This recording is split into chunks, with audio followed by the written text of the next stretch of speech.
was 23 years old when I decided to take the job at the Blackwood Manor estate.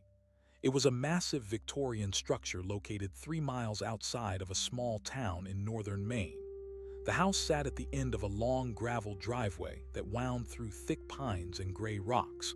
I had been hired as a live-in caretaker for the winter months while the owners stayed at their primary residence in Florida. My duties were simple enough. I had to keep the pipes from freezing, clear the snow from the porch, and ensure that the security system remained active. It was supposed to be a quiet season of reading and solitude. I have always been a solitary person, so the prospect of spending 4 months alone in a 30-room mansion did not bother me at the time. Looking back now, I realized that my confidence was born of ignorance. I did not understand how heavy silence could feel when it is trapped inside old walls. The house itself was a labyrinth of dark wood and heavy velvet curtains. Most of the rooms were draped in white sheets to protect the furniture from dust. Walking through the hallways felt like navigating a graveyard of forgotten objects. My living quarters were located on the second floor in what used to be the servant wing. It was the only part of the house that felt remotely modern. I had a small kitchen, a bedroom, and a bathroom. The rest of the house was off-limits for general use, though I had to walk the perimeter of every floor once a day to check for water leaks or broken windows. It was late November when the first snowfall arrived. It was not a violent storm, but it was persistent. Within 6 hours, the world outside had turned into a flat sheet of white. The silence of the woods became absolute. Sound does not travel well through heavy snow, and by 5 o'clock in the evening, the darkness had swallowed the driveway. I remember sitting in my small kitchen drinking a cup of coffee. The only sound was the low hum of the refrigerator and the occasional groan of the house settling into the frozen ground. I felt a strange sense of pride in my isolation. I was the master of this massive, empty kingdom. That pride began to evaporate during my nightly rounds. I carried a heavy flashlight and a ring of skeleton keys that the owners had left for me. The air in the main part of the house was significantly colder than in my room. I could see my breath blooming in the air like pale ghosts. I walked through the grand library and into the dining hall. Everything was exactly as I had left it the day before. The sheets on the chairs looked like slumped figures in the dim light. I moved toward the grand staircase to head up to the 3rd floor. The 3rd floor was different from the rest of the house. It had not been renovated since the early 1900s. The floorboards were narrower and the ceilings were lower. There was a single long hallway with 10 doors leading to various storage rooms and old bedrooms. As I reached the top of the stairs, I noticed a draft. It was a sharp, biting cold that seemed to be coming from the end of the corridor. I followed the sensation, thinking perhaps a window had cracked under the weight of the ice. I stopped in front of the final door on the right. This was a room I had only entered once. It was a small study filled with leather-bound books that smelled of rot and damp paper. I reached for the brass doorknob and turned it. It was locked. This was the first anomaly. I distinctly remembered leaving this door unlocked during my first week so that I could easily check the windows. I pulled the ring of keys from my pocket and found the one labeled 310. I inserted the key and turned it. The mechanism was stiff, but it clicked open. The room was empty. The window was shut tight and locked from the inside. There was no draft here. I stood in the center of the room for a moment, feeling a prickle of unease on the back of my neck.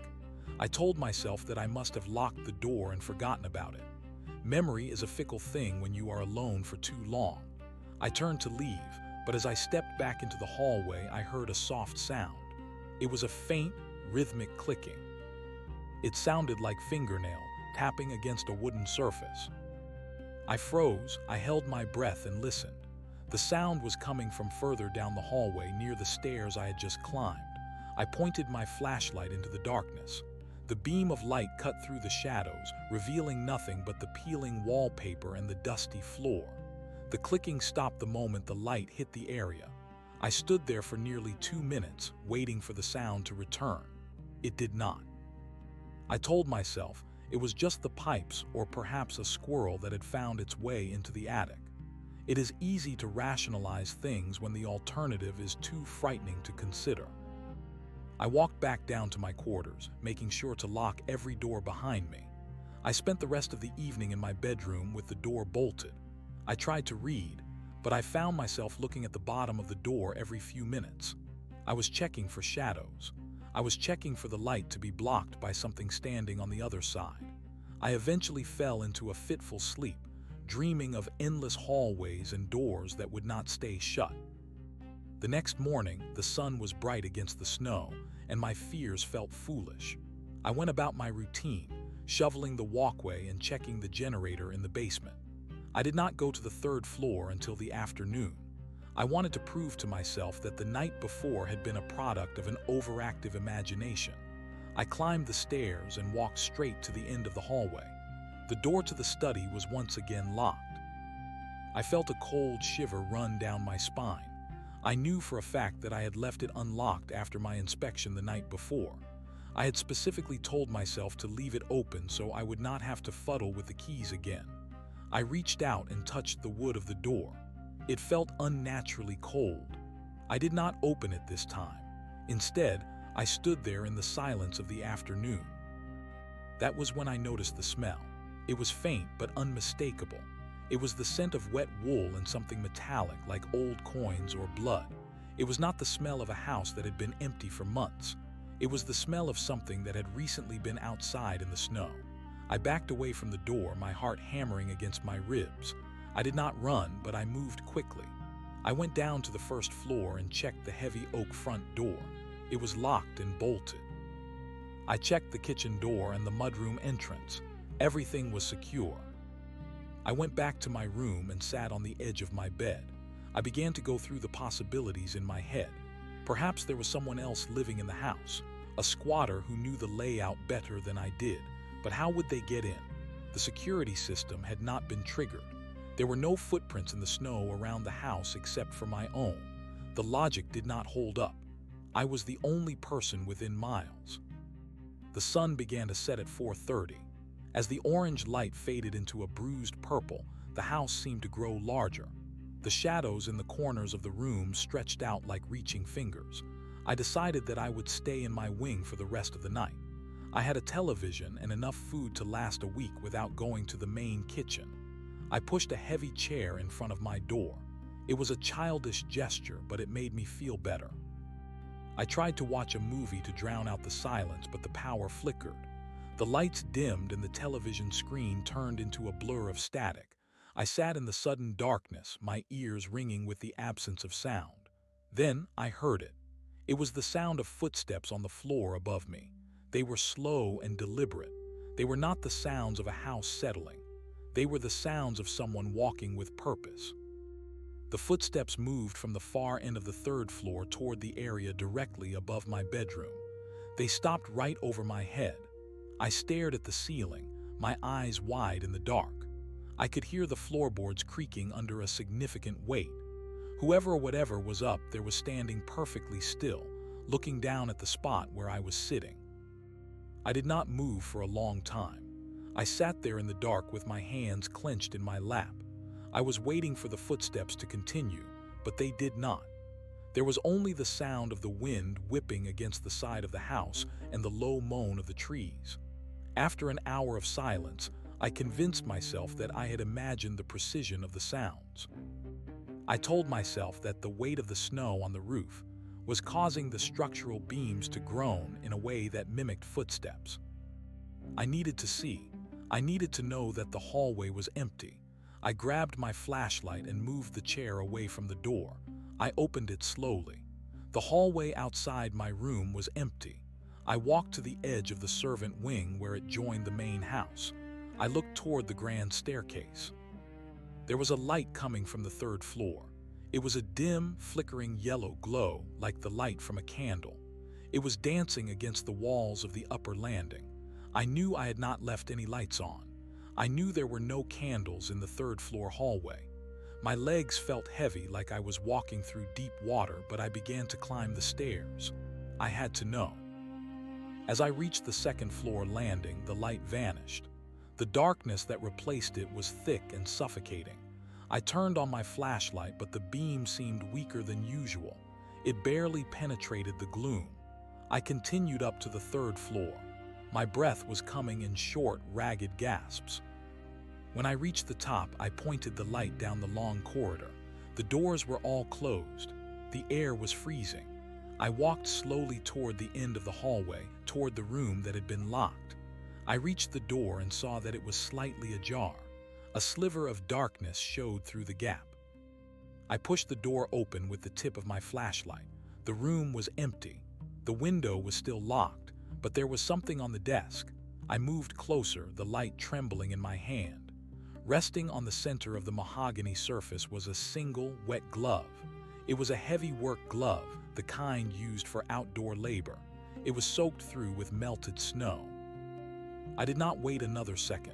I turned and ran. I did not care about being quiet. I bolted down the stairs, my boots thudding against the wood. I reached my room and slammed the door, locking it and pushing the chair back into place. I sat on the floor with my back against the wood, gasping for air. That was when I heard the sound of something dragging. It was a heavy, wet sound, like a sack of meat being pulled across the floorboards. It started at the end of my hallway and moved slowly toward my door. I watched the bottom of the door. I watched the small gap between the wood and the floor. The dragging sound stopped right outside. I could hear a wet, labored breathing. It was heavy and ragged, like someone who had just run a long distance in the cold. I squeezed my eyes shut, praying for the sun to come up. I felt a cold draft enter the room from under the door. Then I felt a sensation that I will never forget. It was the feeling of being watched. It was not a general sense of unease. It was a specific, targeted gaze. I opened my eyes and looked at the door. My room was one of the older parts of the servant wing, and the door had a large, traditional keyhole. The light from my flashlight was still on, lying on the floor where I had dropped it. The beam was pointing toward the door. I looked at the keyhole. At first, I saw nothing but the darkness of the hallway, but as I stared, something moved. A pale, wet shape pressed against the other side of the hole. It was an eye. It was wide, bloodshot, and devoid of any human emotion. The iris was a sickly shade of yellow. It did not blink. It just stared at me, fixed and unmoving. I was less than 2 feet away from it. I could see the tiny veins in the white of the eye. I could see the way the skin around it was wrinkled and blue with cold. I could not scream.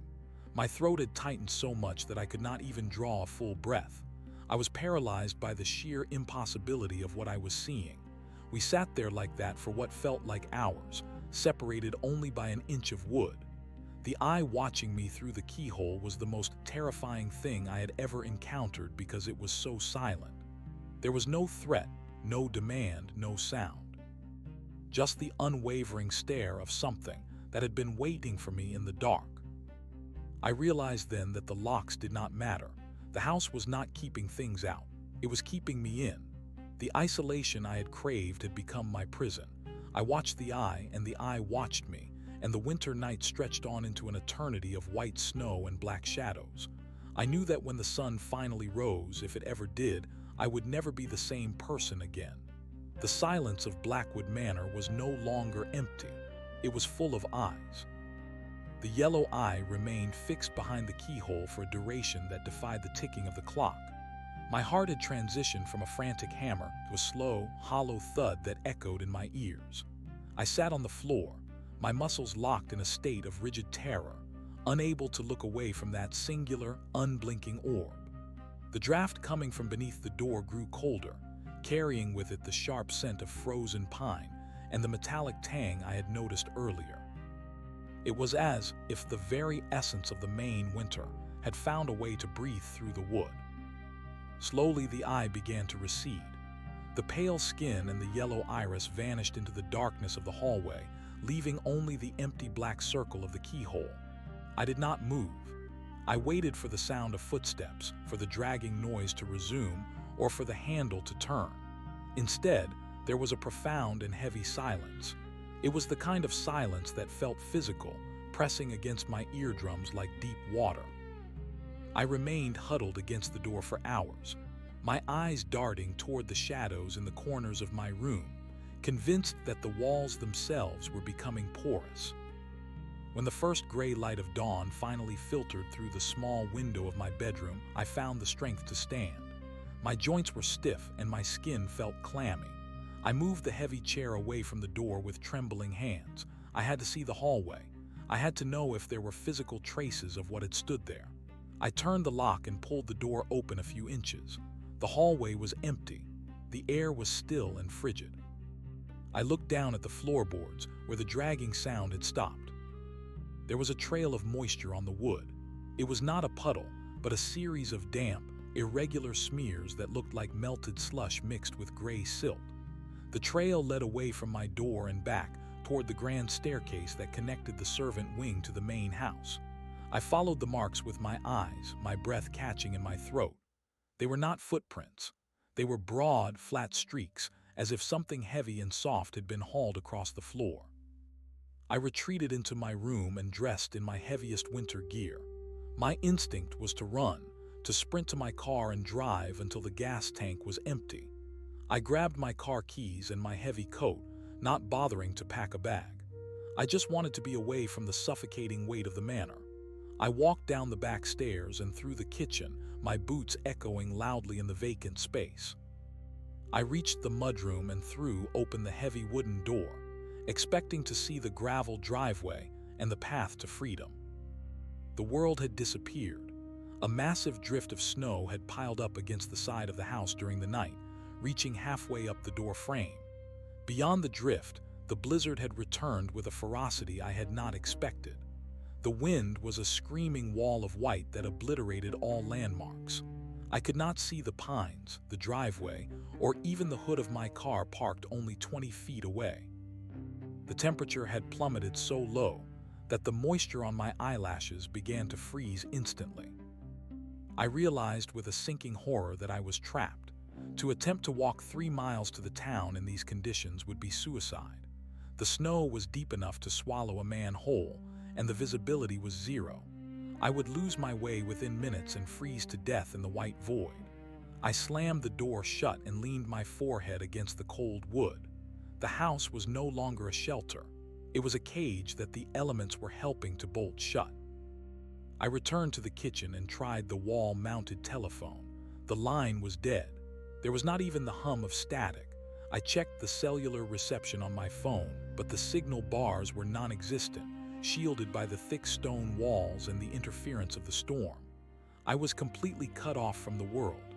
I sat at the kitchen table, the vastness of the 30-room mansion looming behind me. I felt the presence of the house more than ever. It was as if the building were a living entity, a gargantuan beast that had swallowed me and was now slowly digesting my sanity. I knew I could not stay in the kitchen. The large windows offered too many vantage points for something outside to look in. I needed to be in a space I could monitor. I decided to move my base of operations to the small security office near the front entrance. It was a windowless room equipped with a desk, a lamp, and the monitors for the external cameras. I gathered some canned food, a gallon of water, and a heavy iron poker from the fireplace. I walked through the darkened dining hall, my flashlight beam bouncing off the white sheets that covered the furniture. In the dim light, the shapes looked more than ever like a congregation of silent, waiting people. When I reached the security office, I flipped the switches for the monitors. The screens flickered to life, showing grainy, black and white views of the house perimeter. Most of the cameras were useless, showing nothing but the swirling chaos of the snowstorm. However, the camera positioned under the eaves of the front porch was relatively clear. I stared at the screen, watching the wind whip the heavy chains of the porch swing. Then I saw them. Near the bottom of the screen, just at the edge of the porch steps, there were marks in the fresh snow. They were the same broad, dragging streaks I had seen in the hallway. They did not come from the driveway. They emerged from the crawlspace beneath the porch. Something had crawled out from under the house, dragged itself up the stairs, and entered through the front door. but I had checked the locks. I had bolted the door myself. I turned my attention to the camera that monitored the grand foyer. The room was vast, dominated by a crystal chandelier that shimmered weakly in the low light. I scanned the corners of the room, my eyes straining against the static of the old monitor. Nothing moved. I switched to the second-floor camera. The hallway was empty. I switched to the third floor. The camera on the third floor was angled toward the long corridor leading to the study. As the image stabilized, I felt a cold knot tighten in my stomach. The door to the study, which I had seen open the night before, was now wide open. The interior of the room was a black void. Standing in the middle of the hallway, directly in front of the camera, was a figure. It was not a man. It was too long, its limbs jointed at angles that defied human anatomy. It was wrapped in what looked like tattered, wet wool, the color of old bone. It did not move. It stood perfectly still, its head tilted to the side as if it were listening to something far away. It had no hair, and its skin was a pale, translucent gray. Even through the low resolution of the camera, I could see the yellow glint of its eyes. It was looking directly into the lens. It knew I was watching. The figure raised a long, spindly hand and touched the camera housing. The screen erupted into static and went dark. I jumped back from the desk, my heart racing. It was on the third floor. It was inside the house with me, and it was moving with a terrifying, silent deliberation. I gripped the iron poker until my knuckles turned white. I was no longer a caretaker. I was prey. I sat in the dark security office, the only light coming from the remaining flickering monitors. I realized that the creature had been here all along. It had been in the crawl spaces, in the walls, or in the rooms that were off limits. It had waited for the snow to seal the exits. It had waited for the silence to become absolute. My mind raced, trying to find a reason, a logic to the haunting, but there was none. There was only the cold and the thing with the yellow eyes. A soft thud echoed from the ceiling above the security office. It was followed by the familiar, rhythmic clicking of fingernails against wood. The creature was moving again. It was not rushing. It was descending. I heard the floorboards groan in the hallway just outside the office door. The sound was heavy, wet, and rhythmic. It was the sound of something dragging its weight across the floor, one agonizing inch at a time. I blew out the small lamp on the desk, plunging myself into total darkness. I huddled under the desk, pulling my knees to my chest and holding my breath. I could hear the sound of the door handle rattling. It was a slow, methodical movement. The lock held, but the wood of the door creaked under the pressure of something leaning against it. Then, I heard a voice. It was not a human voice. It was a dry, rasping sound, like dead leaves blowing across a grave. It did not use words, but the cadence was that of a question. It was a low, guttural vibration that I felt in my bones more than I heard with my ears. The sound lasted for several seconds before fading into a long, wet hiss. I stayed under the desk for what felt like hours. Every creak of the house, every gust of wind against the stone sounded like an intrusion. I realized that I could not stay in this room forever. Eventually, the generator would run out of fuel and the heat would fail. If I stayed here, I would freeze to death or be trapped when the creature finally decided to break through the door. I had to find a way to fight back or a way to escape. I remembered the basement. The owners had mentioned a heavy steel door that led to an old coal cellar. That cellar had a small coal chute that exited on the far side of the house, near the generator shed. If I could reach the basement, I might be able to crawl through the chute. It would be a tight fit, and I would be emerging into a blizzard, but the generator shed was made of reinforced concrete and had a heavy lock. It was a smaller, more defensible space, and it contained the fuel supplies and a small wood stove for emergencies. I slowly crawled out from under the desk. The clicking sounds had moved away, fading toward the back of the house. I checked the monitors one last time. Most of the cameras were now dead, showing nothing but black screens. Only one remained functional, showing the back service entrance. The door was standing wide open, swinging violently in the wind. The snow was blowing into the house, coating the floor in a layer of white. I took a deep breath and gripped the iron poker. I opened the office door and stepped into the hallway. The air was thick with the smell of the creature. It was stronger now, a cloying scent of decay and stagnant water. I moved toward the basement stairs, my flashlight off, navigating by the faint gray light that filtered through the high windows of the foyer. Every shadow seemed to move. Every draped piece of furniture looked like a hunched figure ready to spring. I reached the basement door and slipped inside, locking it behind me. The stairs were steep and narrow, leading down into a darkness that felt even more ancient than the rest of the house. The basement was a forest of stone pillars and heavy copper pipes. The furnace hummed in the distance, a low, mechanical heartbeat that provided the only comfort in the gloom. I moved toward the back of the basement, searching for the steel door to the coal cellar. As I passed the large water heaters, I heard a sound that made me stop.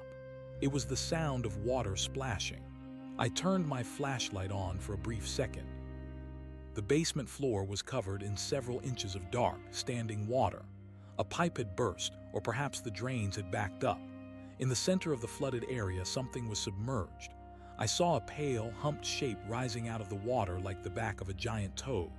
It was the creature. It was crouched in the dark, its long limbs tucked under its body, its head bowed.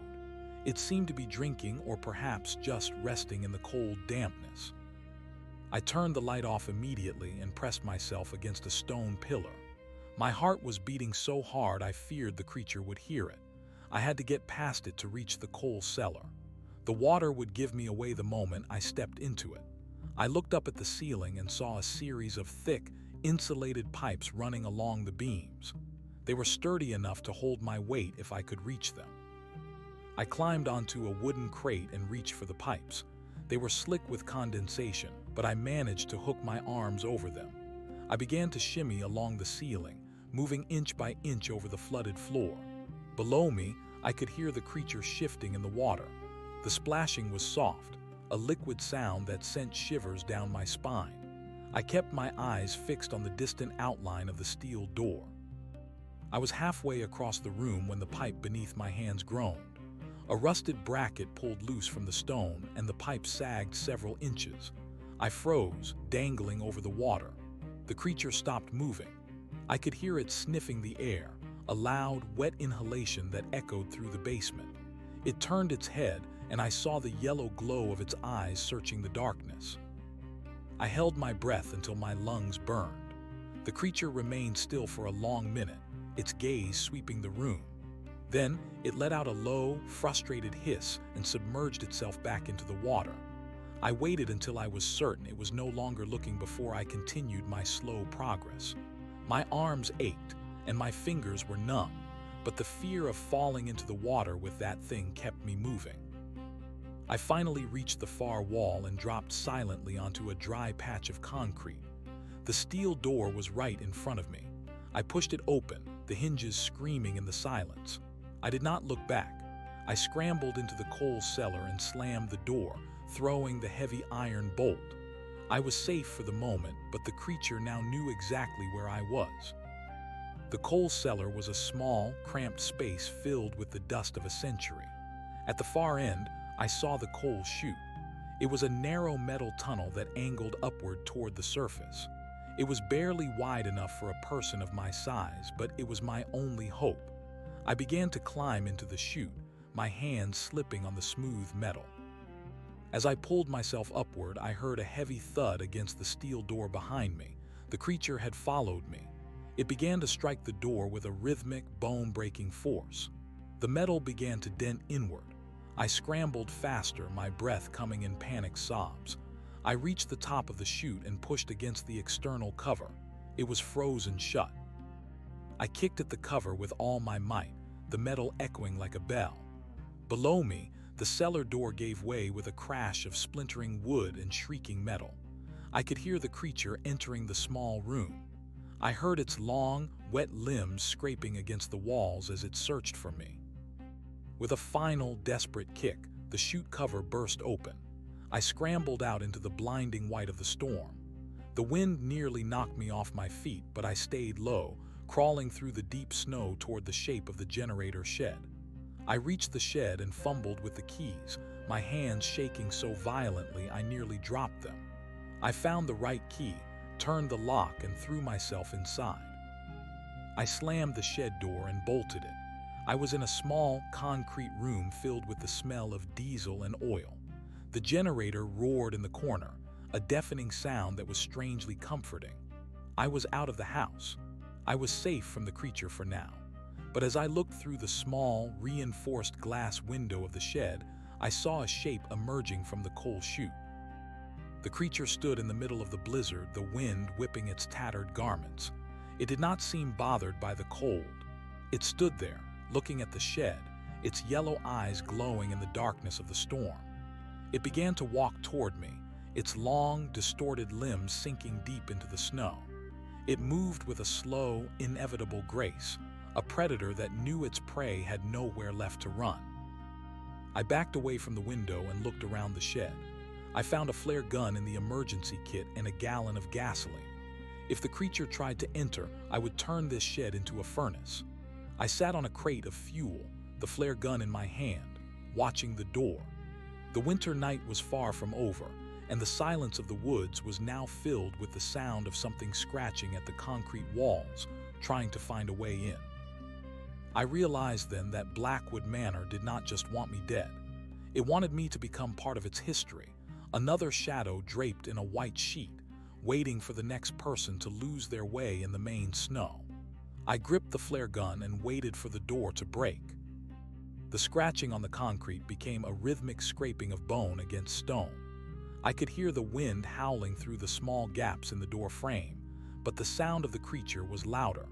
It was as if the entity were testing the strength of the structure, searching for a hairline fracture in the foundation or a loose bolt in the hinges. I stood in the center of the small room, my boots planted firmly on the oil-stained floor.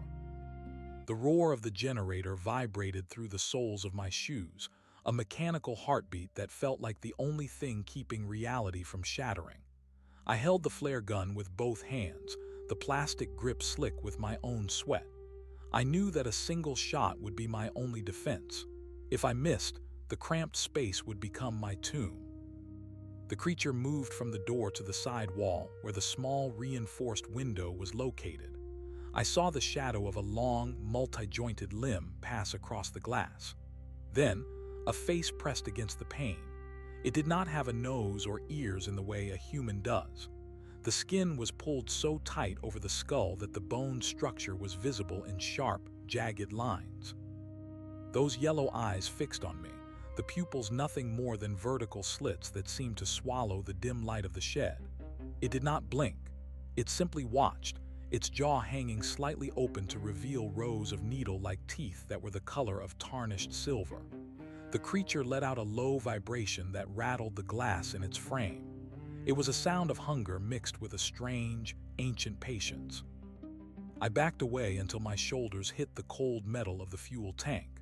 There were 50 gallons of diesel in that tank, enough to power the house for a week, and enough to vaporize this entire shed if a spark hit the right spot. I realized that the creature was not just trying to get in. It was waiting for me to break. It wanted me to scream, to bolt out into the white void of the storm, or to turn the weapon on myself. The psychological weight of the manor seemed to have followed me here, manifesting in the way the creature tilted its head, mimicking a curious child. It was mocking my attempts at survival. Suddenly, the scratching stopped. The silence that followed was more terrifying than the noise. I stared at the window, but the face was gone. I turned my head slowly, scanning the four corners of the room. The shed was a simple rectangle, but in the shadows cast by the flickering indicator lights of the generator, every corner seemed to deepen into an endless abyss. I heard a soft thud on the roof. The creature had climbed onto the shingles. I looked up at the ceiling, watching the thin metal rafters. The structure groaned under the weight of the thing. It was heavy, far heavier than its spindly appearance suggested. I could hear it moving toward the ventilation pipe that rose from the center of the roof. The ventilation pipe was only 6 inches in diameter, far too small for the creature to fit through, but I watched in horror as a long, translucent finger threaded its way down through the mesh screen. The finger was at least 10 inches long, ending in a black, hooked claw. It wiggled blindly in the air, sensing for my heat. Then, a second finger joined the first. The mesh began to tear with a screeching sound of tortured metal. The creature was not trying to squeeze its body through the hole. It was trying to reach the latch on the door from the inside. I realized I had to act before it compromised the lock. I grabbed a heavy wrench from the workbench and lunged toward the ceiling. I swung the tool with every ounce of strength I had left, smashing the iron against the invading fingers. There was a sickening crunch of bone and a spray of thick, black fluid that smelled like stagnant swamp water. The creature let out a high-pitched shriek that bypassed my ears and vibrated directly in my brain. The fingers retracted instantly, and I heard the heavy thud of the entity leaping from the roof back into the snow. I slumped against the workbench, gasping for air.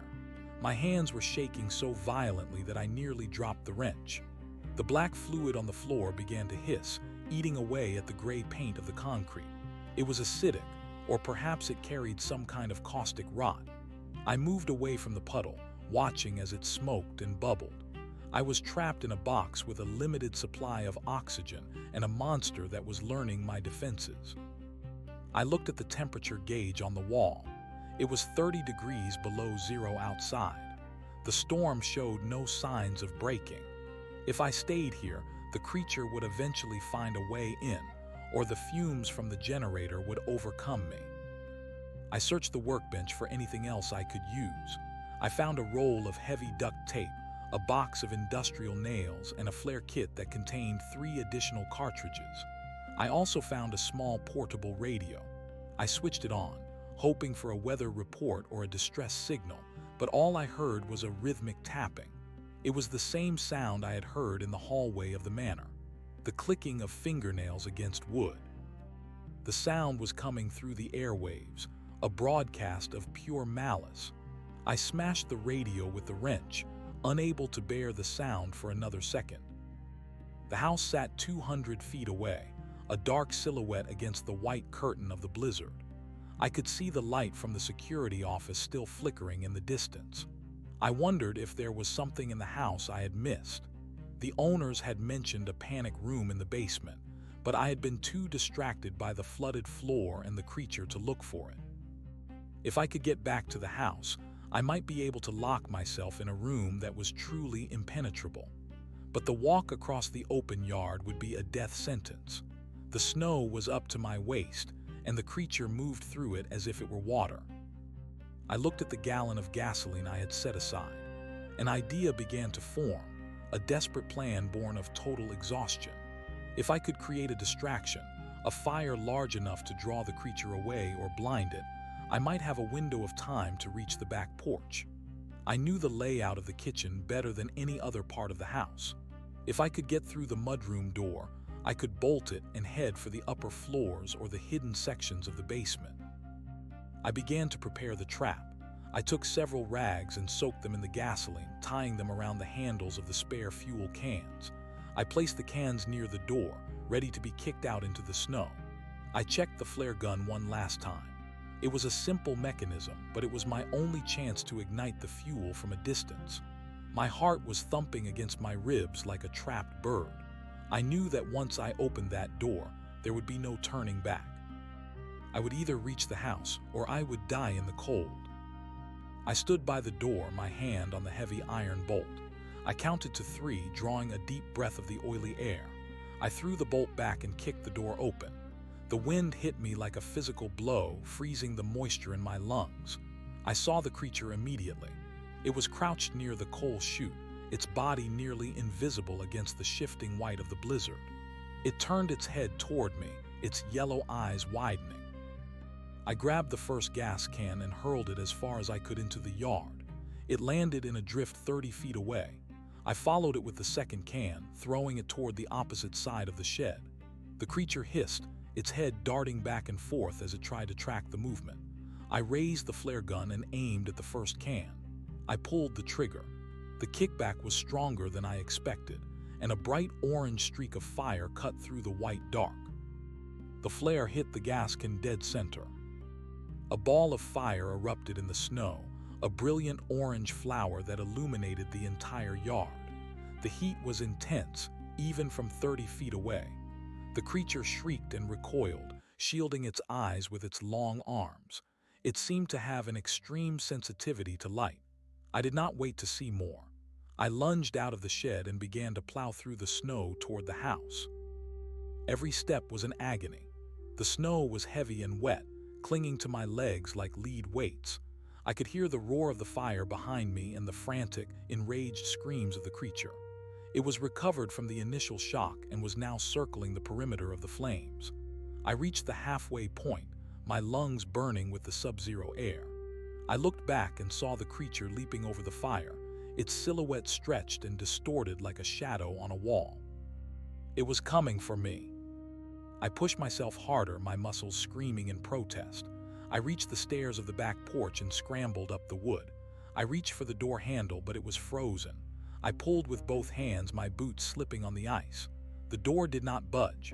I looked over my shoulder and saw the creature at the bottom of the steps. It was moving slowly now, savoring the moment. It knew I was trapped. It began to ascend the stairs, its claws clicking against the frozen timber. I turned my back to the door and raised the flare gun again. I had 2 shots left. The creature stopped 3 steps below me. It rose to its full height, towering over me. It was at least 7 feet tall, its body a nightmare of elongated bone and gray flesh. It reached out a hand, its fingers spreading wide. I could smell the rot on its breath, a scent of ancient earth and forgotten things. I aimed the flare gun at its chest and pulled the trigger. The flare hit the creature squarely in the sternum. It did not explode. Instead, the phosphorus burned into its flesh, melting the gray skin and sinking deep into its chest cavity. The creature let out a sound that I will never forget. It was not a scream, but a distorted howl of agony that sounded like 1,000 voices crying out at once. It fell backward off the porch, tumbling into the deep snow. It thrashed wildly, the orange glow of the flare visible through its translucent ribs. I turned back to the door and threw my entire weight against it. The ice shattered and the door swung inward, sending me sprawling onto the kitchen floor. I scrambled to my feet and slammed the door shut, throwing every lock and bolt I could find. I leaned against the wood, my chest heaving, my vision swimming with exhaustion. I was back inside the manor. The silence of the house was absolute, a heavy velvet shroud that seemed to press against my eardrums. I stayed there for a long time, waiting for the sound of the creature at the door. It did not come. I moved to the kitchen window and looked out into the storm. The fire in the yard was dying down, reduced to a flickering red ember in the snow. There was no sign of the creature. The spot where it had fallen was empty, save for a blackened patch of snow and a trail of dark fluid leading back toward the front of the house. I realized then that I was not safe. The creature was wounded, but it was not dead. And now it was angry. It had played with me before, treating me like a curiosity, but now the game had changed. I was an enemy. I looked around the darkened kitchen, the shadows of the cabinets stretching out like long fingers. The house felt different now. The walls seemed to be leaning inward, the ceiling lowering. The very air felt thick with a malevolent intent. I needed to find the panic room. I remembered the blueprints I had seen in the study on my first day. They had shown a sub-basement, a hidden level reachable only through a concealed door in the wine cellar. I took my flashlight and the iron poker and began to move toward the basement stairs. My footsteps felt heavy, each one an effort of will. I was reaching the limit of my endurance, but I knew that if I stopped moving, I would never wake up. As I descended into the basement for the second time, I noticed that the water had receded. The floor was now covered in a thin layer of black slime that smelled of salt and decay. I moved toward the wine cellar, my light cutting through the gloom. The wine racks were filled with dusty bottles, their labels yellowed and peeling. I searched for the hidden door, feeling along the stone walls for a lever or a hidden switch. I found it behind a rack of expensive Bordeaux. A small iron ring was set into the masonry. I pulled it, and a section of the wall swung inward with a heavy groan. Behind it lay a narrow stone staircase that led even deeper into the earth. The air that came from the opening was dry and smelled of cedar and old paper. I stepped inside and closed the hidden door behind me. The staircase ended in a small, well-lit room. To my surprise, the lights here were functional, powered by a separate battery bank. The room was lined with shelves of canned goods, medical supplies, and books. There was a comfortable cot in the corner and a desk with a shortwave radio. This was the sanctuary the owners had built, a place to survive the end of the world. I sat on the cot, the silence of the room wrapping around me like a blanket. For the first time in 24 hours, I felt a sense of peace. But as I reached for a bottle of water on the desk, I noticed something that made my blood run cold. On the desk, laid out in a neat row, were my car keys, my wallet, and the small pocket knife I had left in my bedroom upstairs. Next to them was a piece of parchment, the ink fresh and dark. It contained a single sentence written in a cramped, elegant hand. "You are not the first to seek shelter here, and you will not be the last to stay." I looked at the walls of the room. Behind the shelves of food, I saw that the stones were covered in carvings. They were names, hundreds of them dating back to the 1800s.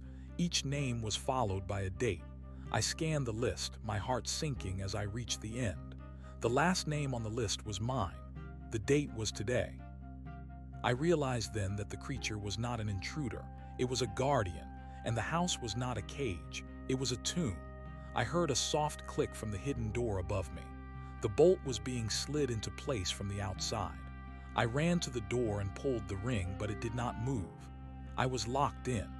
I was in the safest room in the house, and I had walked into it of my own free will.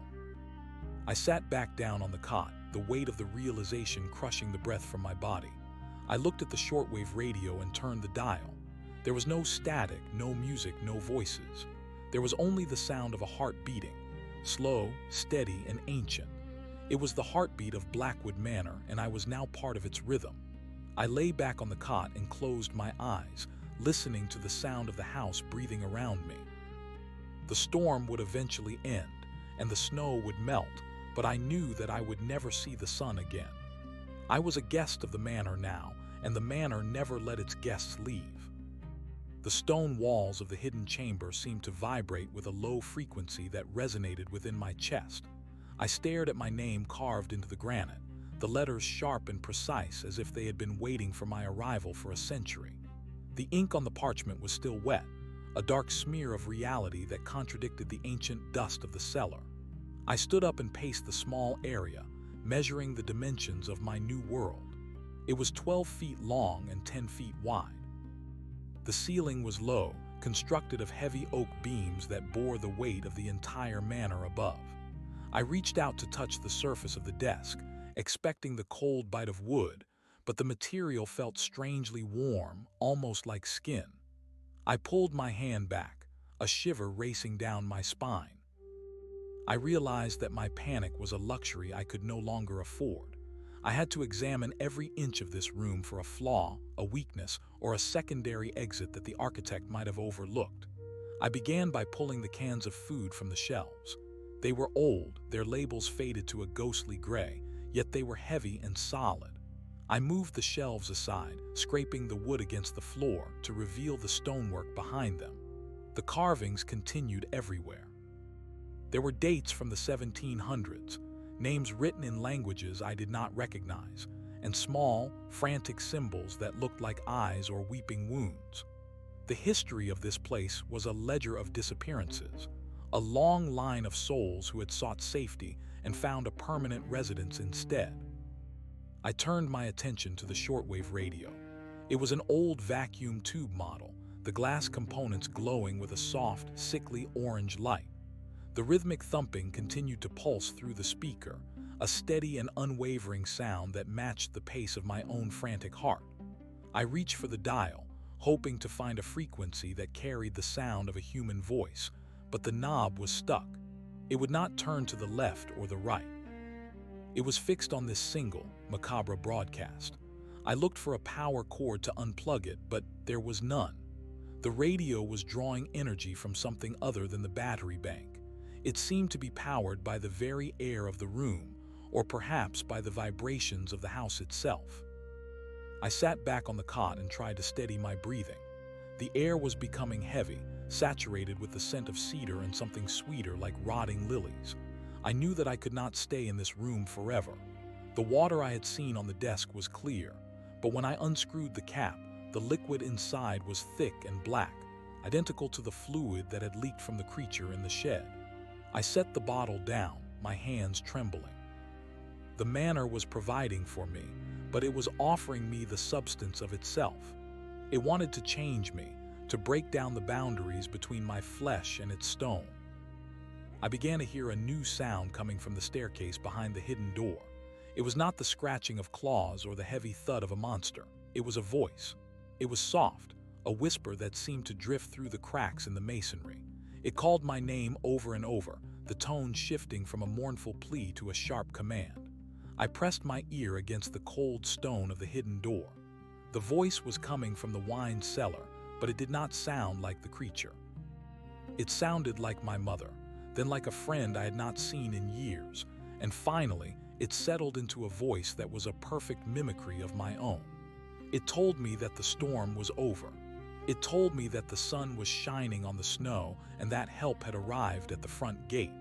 It begged me to open the door and come back into the light. I knew it was a lie. I knew that if I opened that door, I would find nothing but the yellow eyes and the needle-like teeth of the guardian. Yet, the temptation to believe was a physical ache. I wanted to believe that the nightmare was a hallucination brought on by the cold and the fumes of the generator. I wanted to believe that I was safe. I reached for the iron ring, my fingers brushing the cold metal, but I stopped when I looked down at the floor.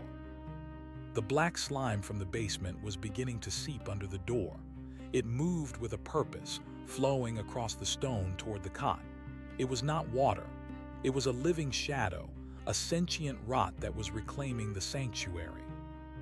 I retreated to the far corner of the room, climbing onto the desk to stay above the rising tide of filth. The light in the room began to dim, the orange glow of the radio tubes flickering as if they were gasping for breath. The voice outside changed again. It was no longer a whisper. It was a roar of static, a cacophony of screams and grinding metal that vibrated through the floorboards. The house was no longer pretending to be a building. It was shedding its skin, revealing the raw, pulsing machinery of its malice. I looked up at the ceiling and saw that the oak beams were beginning to drip. A thick, translucent sap was falling from the wood, smoking as it hit the black slime on the floor. I realized that the panic room was not a place of safety, but a digestive chamber. The names on the walls were not just records of those who had died here, they were marks of consumption. Each person had been brought here, lured by the promise of protection, only to be slowly absorbed into the foundation. I looked at my own name again. The letters were glowing now, a faint, bioluminescent green that matched the color of the fluid in the creature. I was being claimed. I was being woven into the history of Blackwood Manor. I grabbed the iron poker I had brought from the upstairs fireplace and began to strike the wall where the names were densest. I did not care about the noise. I did not care if the creature heard me. I had to break through the stone. I had to find a way out that the house had not prepared for. Each blow of the iron sent sparks flying into the dark, but the stone was unnaturally hard. It did not chip or crack. Instead, it groaned, a deep and resonant sound that felt like a complaint from a living creature.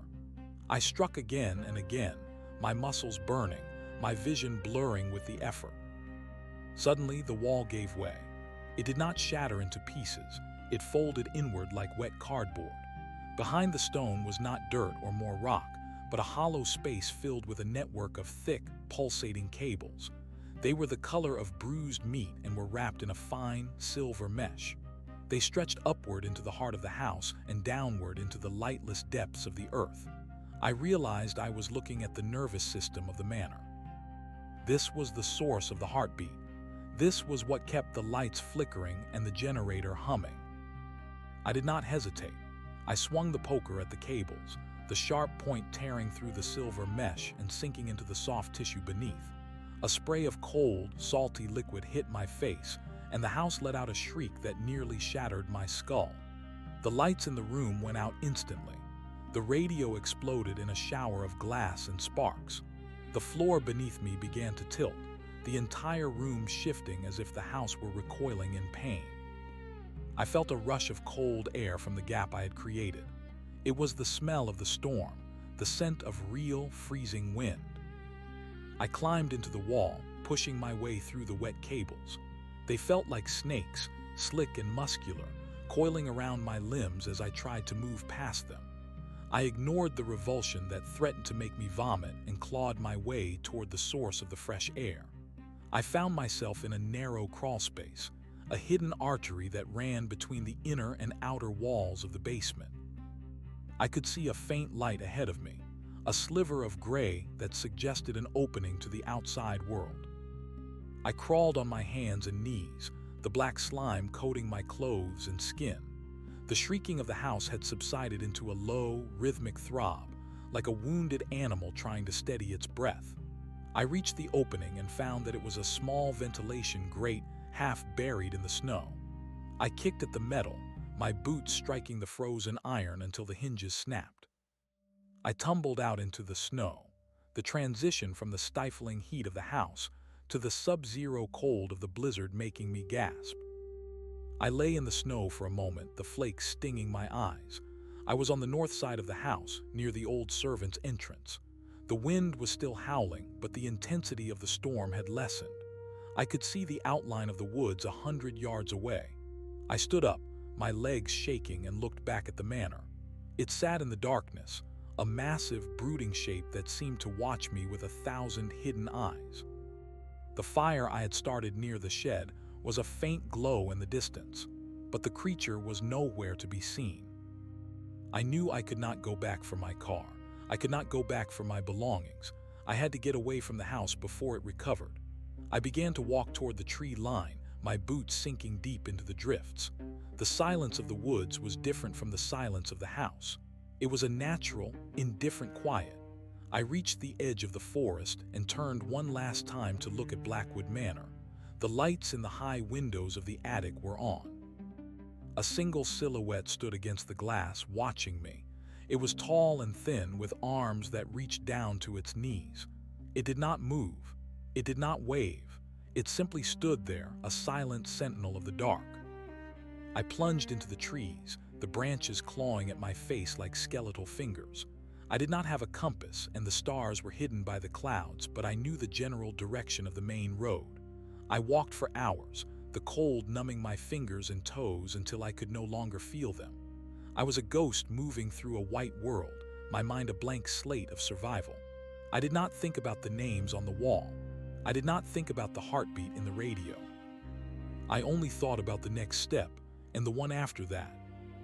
As the first light of dawn began to gray the horizon, I reached the asphalt of the county highway.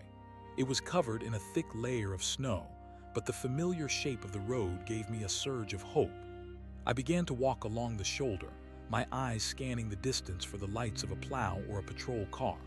My strength was almost gone. I felt a heavy drowsiness pulling at me, the seductive call of the cold telling me to lie down and rest for just a minute. I heard the sound of an engine before I saw the vehicle. It was a slow, heavy rumble that grew louder with every passing second. A set of headlights cut through the morning mist, the bright beams reflecting off the snow. I stepped into the middle of the road and waved my arms, my voice a hoarse croak as I tried to shout. The vehicle slowed down, its tires crunching on the ice. It was a heavy-duty truck with a plow on the front, the yellow lights on the roof flashing in the gloom. The driver's side window rolled down, and a man with a thick beard and a wool hat looked out at me. He looked at my tattered clothes, the black slime on my face, and the wild look in my eyes. He asked me where I had come from and if I was all right. I tried to speak, but the words would not come. I could only point back toward the direction of the manor. The man frowned and opened the passenger door, telling me to get in before I froze to death. As I climbed into the warm cab of the truck, the heater blowing hot air against my frozen skin, I felt a sense of relief that was so intense it made me weep. The driver handed me a thermos of coffee and told me that he had been clearing the road since 3 in the morning. He asked me again about the house. He said he had lived in this county his whole life, but he did not remember anyone living out in those woods for decades. He said the old Blackwood place had burned down in the 1920s. I froze, the cup of coffee halfway to my lips. I told him that was impossible. I told him I had been staying there, that I had been hired to watch the property. I described the stone walls, the library, and the high attic windows. The driver shook his head and looked at me with a mixture of pity and concern.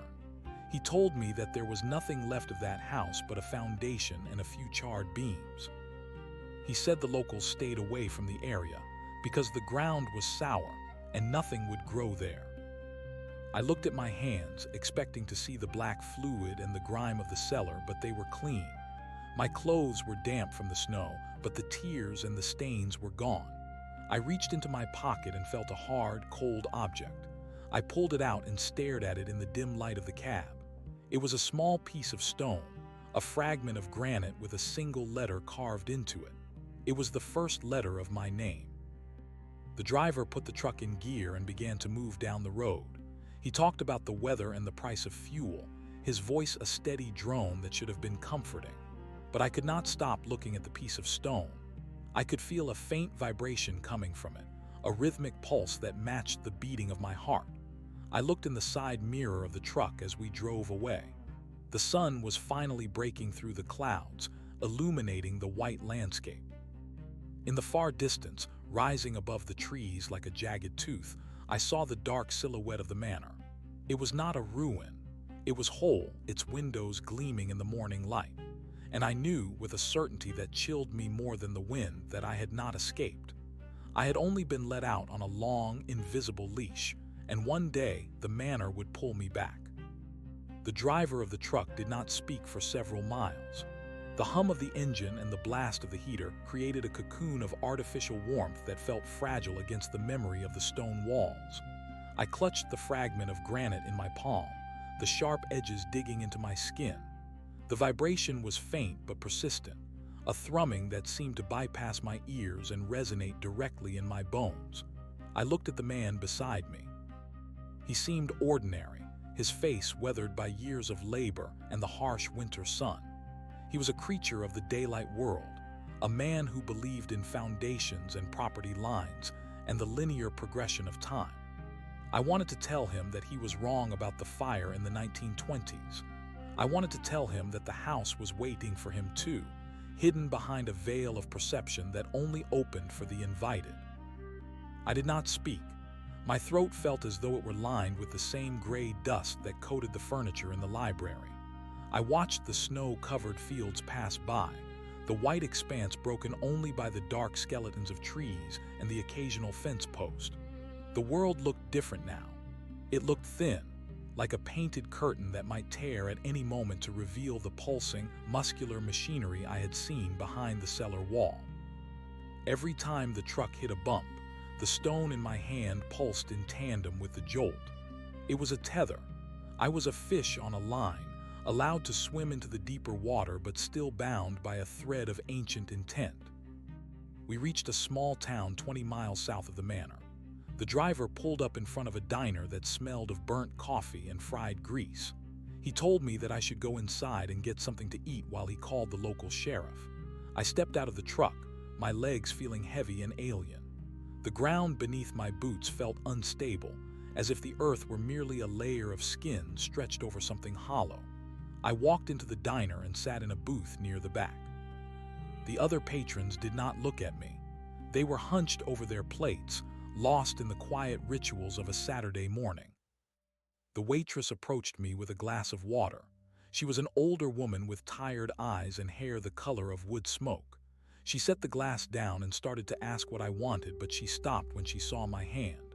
I had not realized that I was still holding the stone fragment in plain sight. She did not scream. She did not recoil. Instead, her face went pale, and she slowly backed away from the table without saying a word. I looked down at the stone. It was no longer a dull gray. It was beginning to shimmer with a dark, oily luster, the single letter of my name glowing with a soft, internal heat. I stood up and left the diner before the driver could return. I could not stay in one place. The manor was a predator that tracked movement through the earth, and I was broadcasting my location with every heartbeat.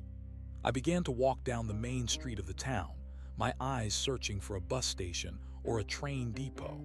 I needed to put distance between myself and the county line. I needed to find a place where the name Blackwood meant nothing. But as I walked, I noticed that the town was changing. The storefronts were familiar, yet the names on the signs were wrong. A hardware store bore the name of a man I had seen on the cellar wall. The local pharmacy was dated 1892. I stopped in front of a large window and looked at my reflection. I expected to see the face of a man who had survived a nightmare. Instead, I saw a stranger. My eyes were a pale, translucent yellow, the pupils narrowed into vertical slits. My skin was the color of parchment, and beneath the surface, I could see the faint outline of the silver mesh I had encountered in the crawlspace.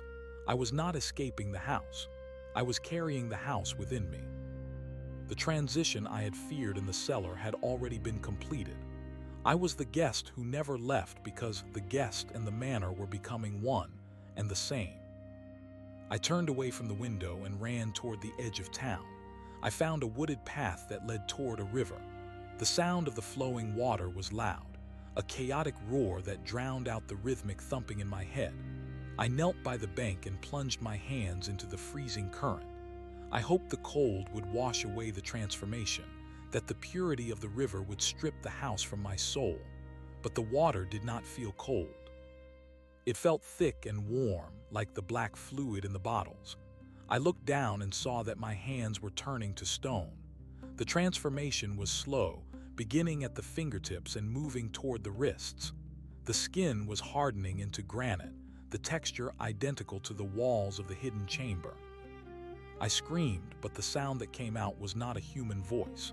It was a grinding, metallic shriek, the sound of a foundation settling or a heavy bolt sliding into place.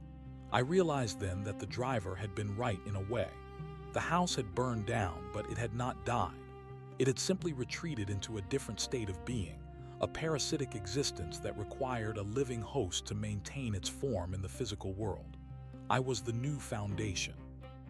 I was the vessel through which the manor would rebuild itself. The names on the wall were not victims of consumption. They were the previous iterations of the house, each one adding a layer of memory and substance to the malice that lived in the soil. I sat on the riverbank and watched as the stone climbed up my arms. I felt no pain. There was only a profound sense of inevitability. I looked back toward the north, where the silhouette of the manor stood against the sky. It looked clearer now, the details of the stonework and the gables sharp and vivid. I could see the guardian standing in the garden, its long arms folded across its chest. It was waiting for me to finish the cycle. It was waiting for the new master to return and take his place in the center of the web. The sun began to set, casting long, distorted shadows across the snow. The shadows did not move with the light. They stretched toward me, reaching out from the trees like grasping hands. I closed my eyes and listened to the sound of the world. The river, the wind, and the distant hum of the town all began to sync together. They formed a single, massive heartbeat. It was the rhythm of Blackwood Manor. It was the pulse of the tune. I stood up, my stone limbs moving with a heavy, grinding grace. I did not need a map. I did not need a road. I turned toward the north and began the long walk back to the place where my name was already written. The storm was returning, the clouds turning a deep, bruised purple. I welcomed the cold. I welcomed the dark. I was going home. The road beneath my heavy boots began to feel like a memory of a world that no longer mattered. Every step toward the north sent a vibration through the soles of my feet that felt less like impact and more like a reunion. The stone that had replaced the flesh of my hands was cold and unyielding, yet it did not feel heavy. It felt right. It felt as though I was finally shedding a soft and vulnerable shell to reveal the structural integrity that had always been hidden beneath. The woods around me did not seem like a labyrinth of trees anymore. They were the hallways of an outer estate, the skeletal ribs of a grand design that spanned the entire valley. I could hear the wind whistling through the branches, but it did not sound like wind. It was the breath of the house, drawn in through the lungs of the forest and exhaled back into the gray sky. I reached the iron gates of the manor as the last sliver of daylight vanished. The metal was rusted and twisted, but as I approached, the hinges groaned and the gates swung inward without a hand to touch them. The sound was a deep, resonant chord that echoed off the hills. I walked up the long drive, the gravel crunching under my weight with a sound like grinding teeth. The manor stood before me, magnificent and terrible. It was no longer a dark silhouette. It was illuminated from within by a soft, rhythmic glow that pulsed behind every window. The light was the color of a bruised heart, a deep and sickly purple that seemed to throb in time with the stone fragment I still cluttered in my hardened palm. I saw the creature standing on the front porch. It was the tall, thin sentinel I had seen in the attic window.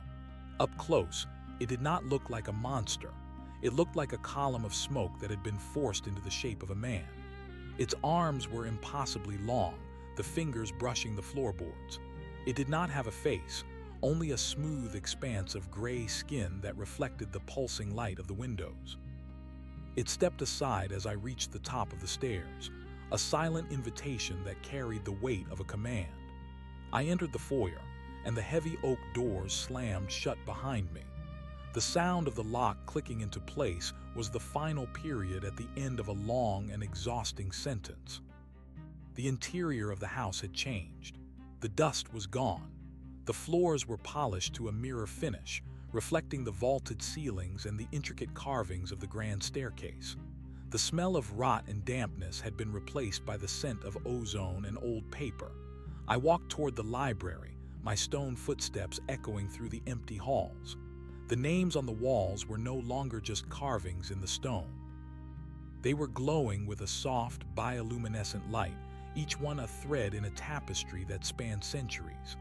I found the spot where I had struck the wall with the iron poker. The hole was gone. The stone had healed itself, the surface smooth and unbroken. I sat in the large leather chair behind the desk.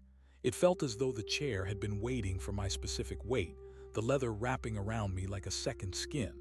On the desk lay a single book, bound in human leather and clasped with a silver latch. I reached out with my stone hand and touched the cover. The silver latch clicked open, and the pages began to turn of their own accord. I saw maps of the house that I had never seen before. I saw diagrams of the nervous system beneath the floorboards and the silver mesh that connected the attic to the cellar. I saw my own name written on the final page, the ink still wet and glistening. The house began to speak to me then. It was not a voice heard with the ears. It was a flood of images and sensations that poured directly into my mind. I saw the fire of the 1920s.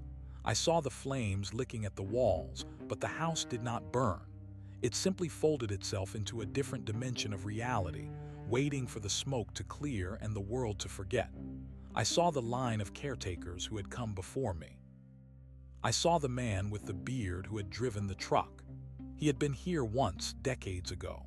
He had tried to run, and the house had let him go, knowing that his fear would serve as a warning to others, a way to keep the curious away until the next cycle was ready to begin.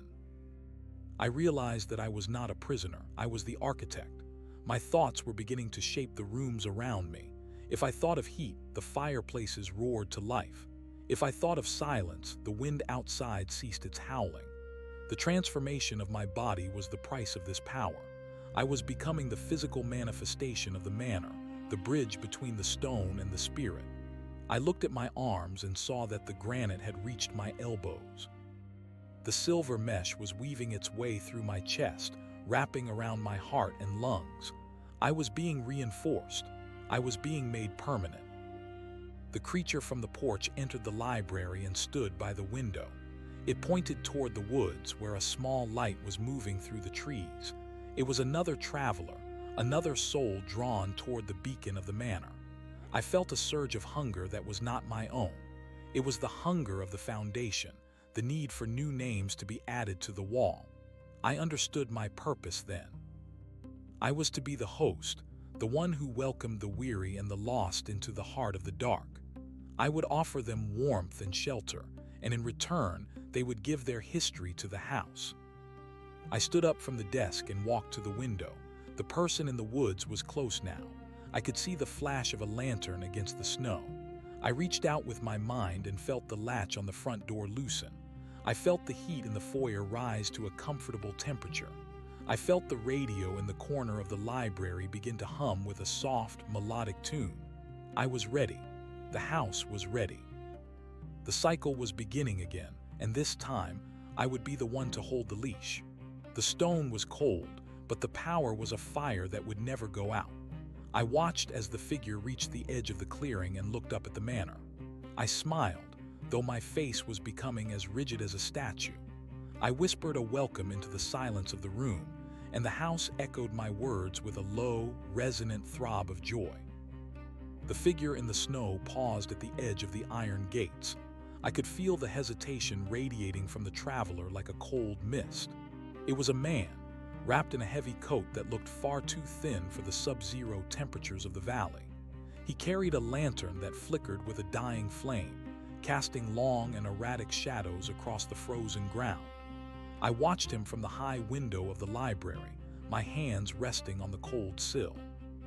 The granite had reached my shoulders now. My movements were slow and deliberate, the sound of my joints like the grinding of heavy stones in a riverbed. I did not feel the cold of the window pane. I did not feel the weight of my own limbs. I felt only the immense, pulsing life of the house. Every board in the floor and every stone in the chimney was an extension of my nervous system. I could feel the man as he stepped onto the gravel driveway. The vibration of his boots sent ripples through the foundation, alerting the cellar and the attic to his presence. The manor groaned in anticipation. It was a sound of settling wood and shifting masonry, but to my ears, it was a low and hungry purr. The house was a living organism that had been dormant for too long, and it was waking up with a ravenous appetite for new memories and fresh names. The man reached the porch steps. He looked up at the facade of the building, his eyes wide with a mixture of awe and terror. He saw the windows glowing with that deep and rhythmic purple light. He saw the symmetry of the gables and the sharp, predatory lines of the roof. He must have heard the stories in the town. He must have been told that there was nothing here but a charred ruin and a sour patch of earth. Yet here he stood, facing a structure that defied the laws of time and the testimony of the locals. He reached out a gloved hand and touched the railing. I felt the warmth of his skin through the wood. It was a tiny, flickering spark of heat in a world of eternal frost. I willed the front door to open. The heavy oak panels swung inward with a grace that was entirely silent. The man startled, dropping his lantern into the snow. The flame extinguished instantly, leaving him in the oppressive darkness of the forest. The only light came from the foyer of the manor, a warm and inviting amber that I had projected to mask the true nature of the house. I wanted him to feel safe. I wanted him to believe that he had found a sanctuary against the storm. The trap was most effective when the prey walked into it with a sense of relief. He stepped across the threshold. The moment his feet touched the polished floorboards, the house began to feed. It did not take his blood or his breath. It took the edges of his identity. I felt his memories begin to leak into the walls. I saw images of a small house in a different state, a woman with golden hair, and the smell of rain on a dusty road. These fragments of a life were absorbed by the silver mesh, processed by the machinery beneath the floor, and stored in the library of the manor. He stood in the foyer, shivering and gasping, unaware that he was being dismantled piece by piece. I descended the grand staircase. My stone feet made no sound on the carpeted steps. I wanted to see him clearly before the transition progressed too far. He looked up and saw me. I expected him to scream or to turn and run back into the night.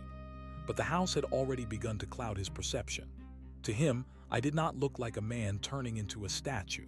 I looked like a kindly host, perhaps a butler or a caretaker, dressed in fine clothes and offering a welcoming smile. The yellow slits of my eyes appeared to him as the soft reflection of candlelight. The gray, hardened skin of my face looked like the noble pallor of an aristocrat. "Welcome," I said. My voice was a deep resonance that seemed to come from the walls themselves. "You are late. The storm is worsening." The man stammered a reply. He said his car had slid off the road 3 miles back.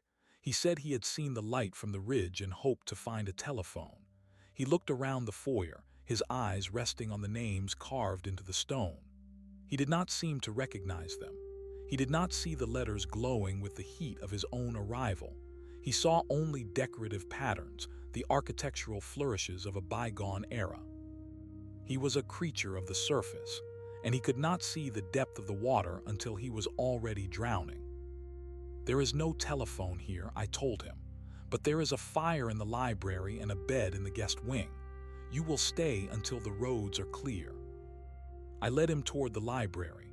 As we walked, I felt the house adjusting itself to accommodate him. The hallways lengthened, creating a sense of vast and infinite space. The portraits on the walls shifted their gazes to follow him, their painted eyes reflecting a hunger that matched my own. I realized then that I was no longer an individual. I was the consciousness of Blackwood Manor. My thoughts were the blueprints, and my desires were the physical laws of this enclosed reality. I was the master of a kingdom that existed in the gaps between seconds. We entered the library. The fire was roaring in the hearth, though no one had lit it. The man moved toward the heat, stretching out his hands. I saw the silver mesh in the walls reach out toward his shadow. The threads were invisible to him, but I could see them clearly. They were weaving into his coat, into his hair, and into the very fabric of his soul. He was being integrated into the system. Within an hour, he would be unable to leave, not because the doors were locked, but because he would no longer possess the will to exist outside of these walls. He turned to me, his face flushed with the warmth of the fire. "This is an incredible house," he said. "I have never seen anything like it. It feels as though it has been here forever." "It has," I replied, "and it will be here long after the world outside has turned to dust." I sat in the leather chair and watched him. I felt the granite continue its slow climb up my neck. It was reaching for my jaw, for my tongue, for the very source of my breath. I knew that once the transformation was complete, I would no longer need to speak. I would communicate through the creak of the floorboards and the rattle of the window panes. I would be the silent observer, the eternal curator of the collection. The man began to talk about his life, his voice a frantic attempt to hold onto the world he had left behind. He talked about his job, his debts, and his dreams of moving to the coast. I listened with a detached pity. His dreams were like smoke, easily dissipated by the heavy atmosphere of the manor. The house did not care about his debts or his aspirations. It cared only for the essence of his being, the raw energy that it could use to maintain its form. I could feel the names on the wall in the next room pulsing with renewed vigor. The letters of my own name were now a brilliant, blinding white. I was the anchor, and this man was the weight that would keep us grounded in the physical world for another generation. The man stopped talking. He looked at me, and for a split second the veil of the house wavered. He saw the yellow slits of my eyes. He saw the stone texture of my skin. He saw the silver mesh pulsing beneath the surface of my throat. He gasped and took a step back, his hand reaching for the iron poker near the fireplace. But it was too late. The house had already claimed him. The floor beneath his feet softened, turning into a thick and viscous substance that gripped his boots. The walls began to lean inward, the shadows stretching out to wrap around his limbs. "Do not struggle," I said. "It is useless. You are part of the architecture now." He tried to scream, but the sound was swallowed by the heavy velvet curtains and the thousands of books on the shelves. The house drank his terror, converting it into the power that kept the lights burning and the air warm. I felt a surge of satisfaction. The cycle was complete. The manor had been fed and the foundation was secure. I watched as the man was pulled down into the floor, his body becoming a part of the structural support of the library. He did not die. He simply changed state, becoming a permanent resident of the dark. I stood up and walked to the mirror above the mantel. The transformation was finished. I was a statue of gray granite, a monument to the endurance of the house. My eyes were twin gems of amber, glowing with an internal fire. I was beautiful. I was eternal. I was Blackwood Manor. I looked out the window and saw the moon rising over the trees.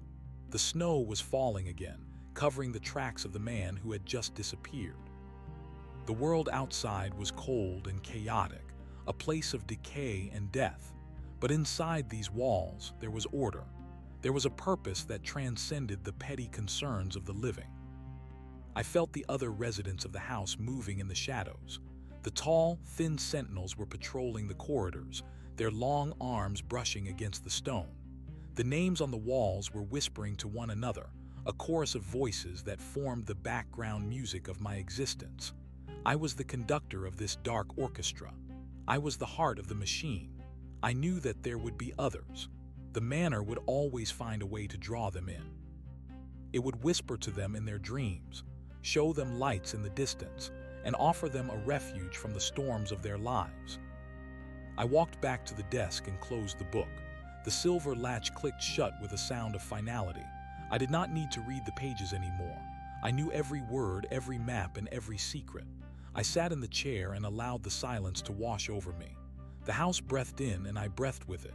The house pulsed and my stone heart beat in perfect rhythm. We were one. We were the fortress that time forgot. We were the hunger that never ends. I waited in the dark, watching the snow fall and listening for the sound of the next set of footsteps on the gravel drive. I had all the time in the world. I was home, and home was a place that would never let me go. The long, invisible leash had finally been retracted, and I was exactly where I was meant to be. The master of the tomb was awake, and the manor was whole once more. The traveler became a part of the floorboards at the base of the grand staircase, his essence distilled into a fine grain of wood and a faint scent of pine that lingered in the air. I stood at the landing and watched the physical world adjust to his absence. The lantern he had dropped in the snow was already buried under a fresh layer of white, its presence erased from the memory of the earth. The house was satisfied for the moment. The hum in the walls had settled into a low, contented drone, like a hive of bees resting after a long summer. I felt the granite on my face begin to harden further, sealing my lips into a permanent line of quiet authority. I did not need to speak to the house anymore. I moved by thought alone, my consciousness flowing through the silver mesh like electricity through a wire. I walked toward the kitchen, my stone feet creating a rhythmic thud that echoed into the depths of the cellar. The air here was different. It was thick with the smell of copper and old grease, a stark contrast to the ozone and paper of the library. I wanted to see the source of the heat. I wanted to understand how the manor sustained its physical warmth when the world outside was a frozen void. I descended the wooden stairs to the basement, each step groaning under my increasing weight. The silver mesh was thicker here. It hung from the ceiling in heavy, shimmering curtains that pulsed with a dull red light. It looked like the interior of a massive, metallic lung. In the center of the cellar stood the furnace. It was not made of iron or steel. It was a massive, calcified structure that resembled a rib cage. Inside the cage, a fire burned without wood or coal. It fed on the histories of the people whose names were carved on the walls upstairs. I saw a flicker of blue flame that I knew belonged to the man with the beard who had driven the truck. I saw a pale green light that represented the woman who had lived here in the 1920s. My own light was there too, a steady and unwavering white glow that sat at the very center of the hearth. I was the fuel and the fire simultaneously. I realized that my body was not just becoming a statue. It was becoming a battery, a vessel for the concentrated energy of the manor. The creature with the smoke-like body appeared beside me. It did not have a name, but I understood its function. It was the gardener of this subterranean forest. It reached into the ribcage with its long, spindly fingers and adjusted the flames, ensuring that the heat was distributed evenly to the upper floors. It turned its smooth, featureless face toward me. I felt a sense of recognition pass between us. We were both servants of the same master, though I was the one who held the keys. I reached out and touched the side of the furnace. The heat did not burn my stone skin. It felt like a warm pulse, a heartbeat that matched the one in my own chest. I stayed in the cellar for a long time, watching the way the house breathed. I saw the pipes that carried the silver mesh to the attic. I saw the hidden channels that moved the stolen memories from the foyer to the library. Everything was interconnected. There was no waste in this system. Every fear, every drop of sweat, and every fleeting thought was captured and repurposed to maintain the integrity of the walls. I understood then why the house had waited for me. It needed an architect who could perceive the complexity of the design. It needed someone who was willing to lose their humanity in order to gain the perspective of the infinite. I climbed back to the main floor as the sun began to rise. The light that hit the windows was cold and weak, a pale imitation of the fire in the basement. I walked to the dining room, where a long table was set for 12 people. The plates were made of fine bone china, and the silver utensils were polished to a brilliant shine. There was no food, but the table was never empty. It was set with the expectations of the guests who had never left. I sat at the head of the table and looked at the empty chairs. I could see the shadows of the previous caretakers sitting in their places. They were not ghosts in the traditional sense. They were echoes, vibrations of the past that the house had chosen to preserve. The man with the beard was there, sitting to my left. He looked younger than he had in the truck, his face free of the lines of terror that had defined him. He was a part of the furniture now, a permanent fixture of the dining room. He did not look at me, but I could feel his presence. He was a reminder of the cost of failure. He had tried to exist outside of the house, and the house had broken him down until there was nothing left but a memory. I was different. I had embraced the transformation. I had allowed the stone to take me, and in doing so, I had become the master of the echoes. I spent the day exploring the rooms I had previously avoided. I found a nursery on the 3rd floor where the wallpaper was covered in moving illustrations of the forest. The trees in the pictures swayed in an invisible wind, and the birds flew from one wall to the next. I found a music room where a piano played itself, the keys moving in a complex and haunting melody that seemed to describe the movement of the stars. Every room was a universe unto itself, a pocket of reality that obeyed the whims of the manor. I felt a sense of profound peace. The chaos of my old life was gone. There were no more bills to pay, no more jobs to lose, and no more people to disappoint. I was part of something that would never die. As the evening approached, the hunger of the house began to stir again. It was not a physical hunger, but a structural one. The foundation needed to be reinforced. The silver mesh needed more threads to weave into the walls. I felt the beacon in the attic window begin to pulse with a more aggressive light. It was reaching further into the woods, searching for the next traveler who was lost in the storm. I went to the attic to watch the process. The room was filled with the sound of the wind, though the windows were tightly shut. The light was so bright that it carved paths through the dust motes, creating a map of the valley on the floorboards. I saw a car on the distant highway. Its headlights were 2 tiny pinpricks of yellow in the vast expanse of black. I reached out with my mind, feeling the distance between the manor and the road. I felt the ice on the pavement. I felt the fatigue in the driver's hands. I nudged the reality of the curve, making the road seem a little wider than it was, making the light of the manor seem a little closer than it truly stood. I watched as the car slowed down. The driver was looking at the house. He was wondering if the stories were true. He was wondering if there was a fire and a warm bed waiting for him behind the iron gates. I felt a surge of anticipation. The house was already preparing a room for him. The sheets were being straightened by invisible hands. The dust was being swept into the corners. I descended the stairs to the foyer, my stone body moving with a fluid grace that defied its composition. I stood by the door and waited. I was the host. I was the bridge. I was the end of the journey for those who had nowhere else to go. The stone was cold, but the power was a fire that would never go out. I was ready to welcome the world into my heart of stone. The car turned off the highway and began the long climb up the mountain road. I could feel the tires gripping the gravel, the engine straining against the incline.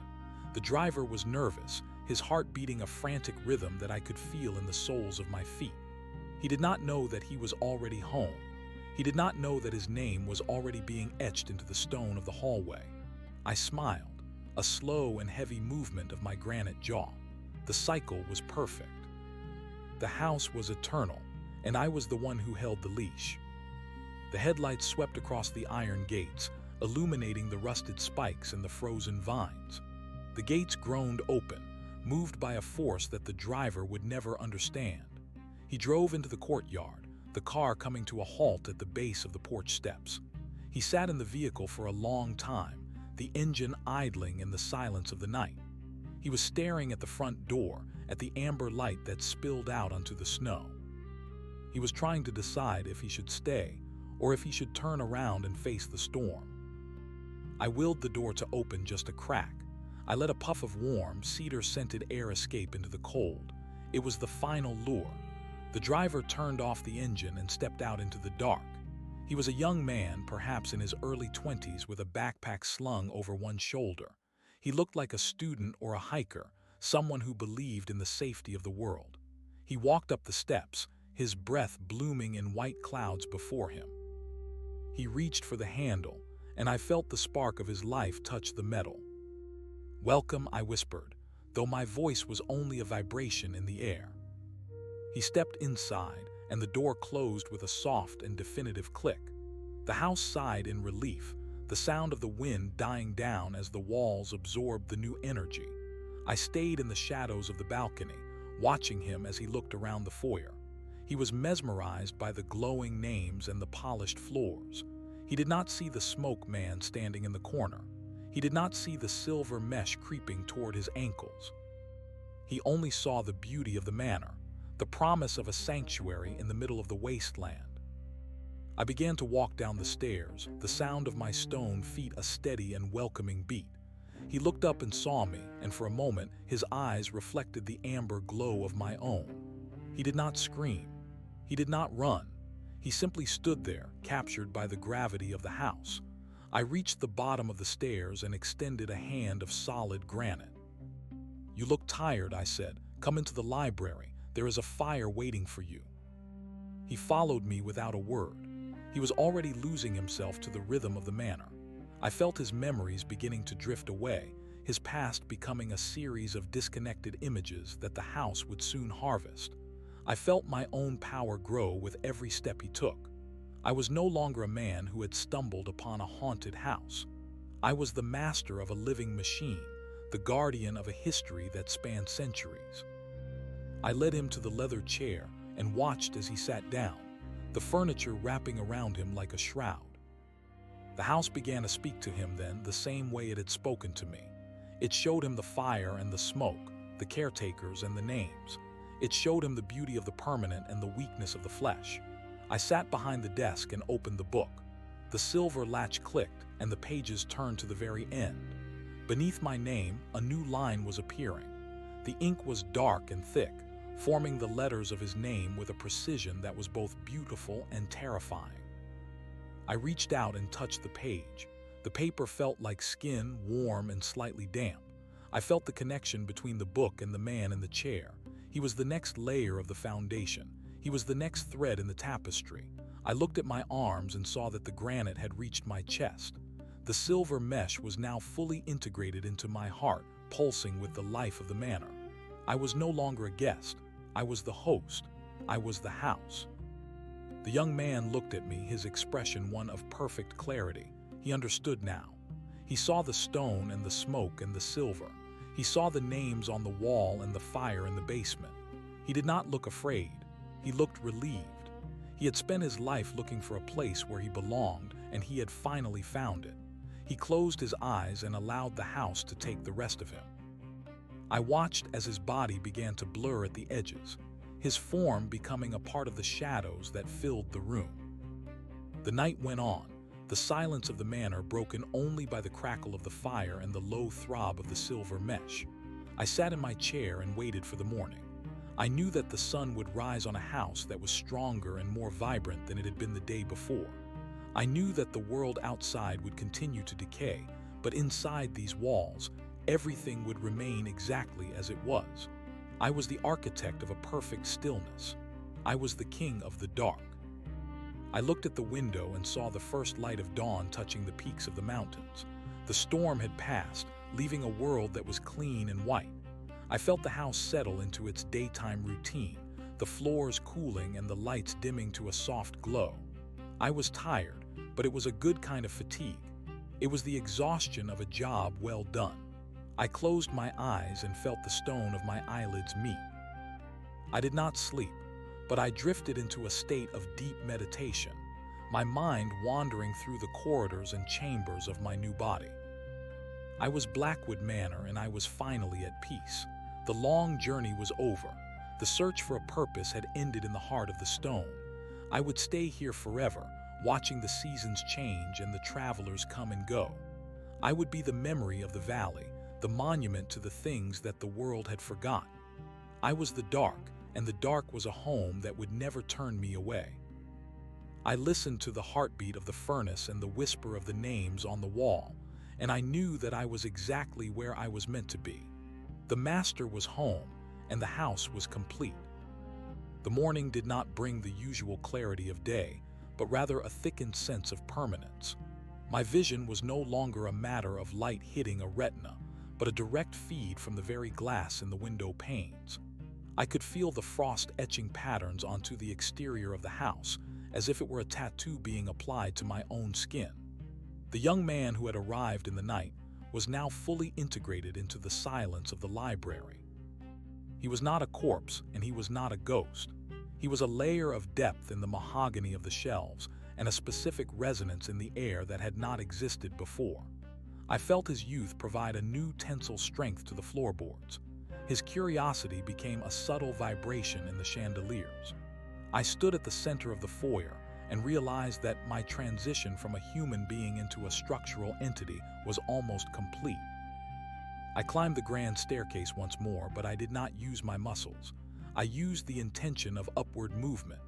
The stone of my legs felt lighter as it became more synonymous with the stairs themselves. I was not walking on the house. I was walking within myself. Every step was a conversation between two parts of the same whole. I reached the second-floor gallery where the portraits of the former inhabitants hung in gilded frames. These were not mere paintings. They were windows into the various eras the manor had swallowed. I looked at a woman in a high collar from the Victorian age. Her eyes moved to follow me. She did not speak with words, but I felt her approval. She was a predecessor who had managed the flow of energy before the silver mesh had become so prominent. She represented a time when the house fed on slower, more deliberate sorrows. I continued down the hall toward the west wing. This area felt colder and more clinical.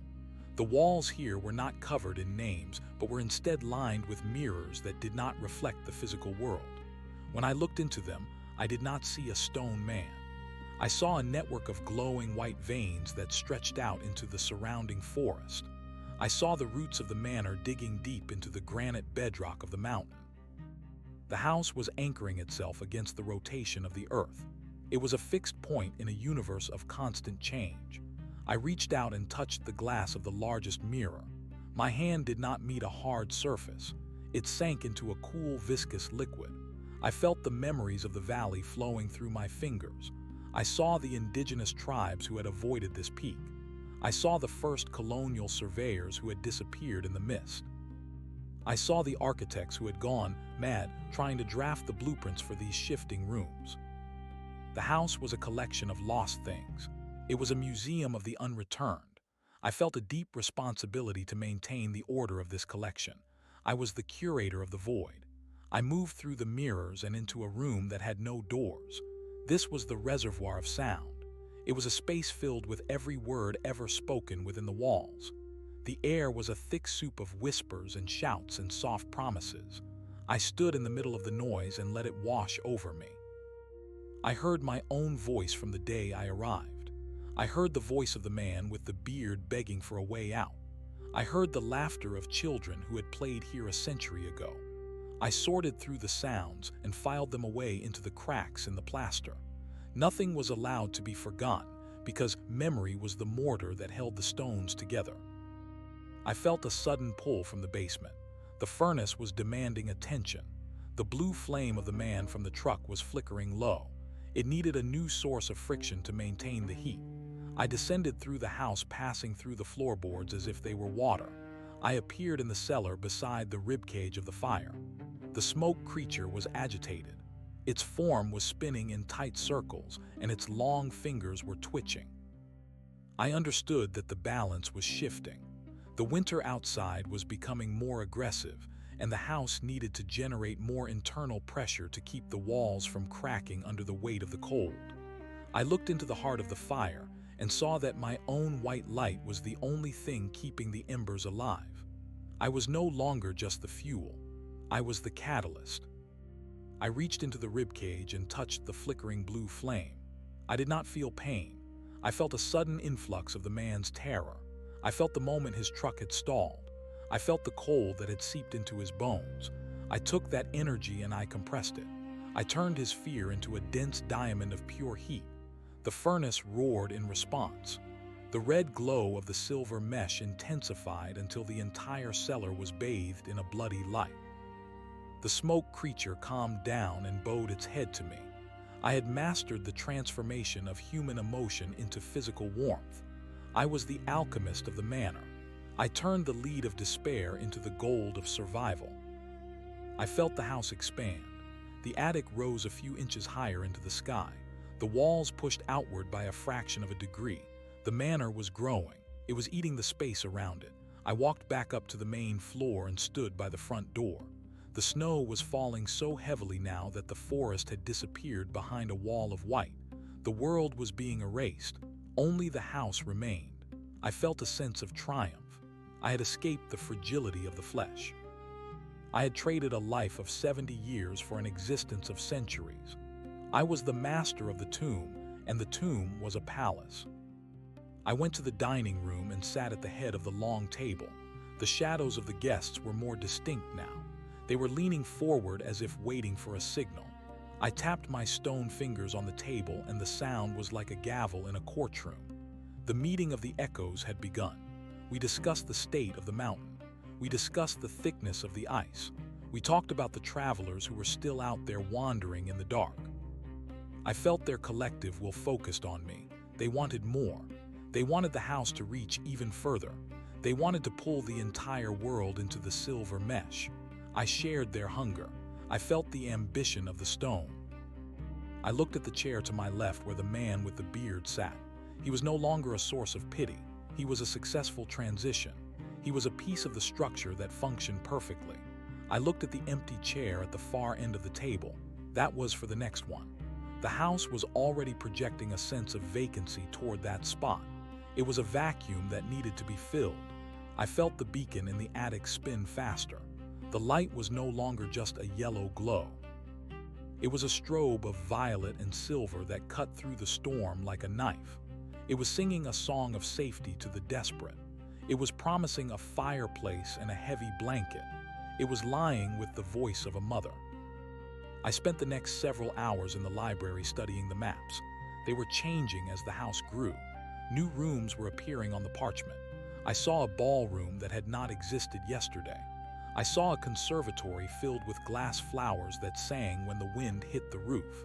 The manor was a living organism that was evolving to meet my needs. It was creating a paradise of stone for its new master. I felt a deep sense of contentment. I was the heart of the machine, and the machine was beautiful.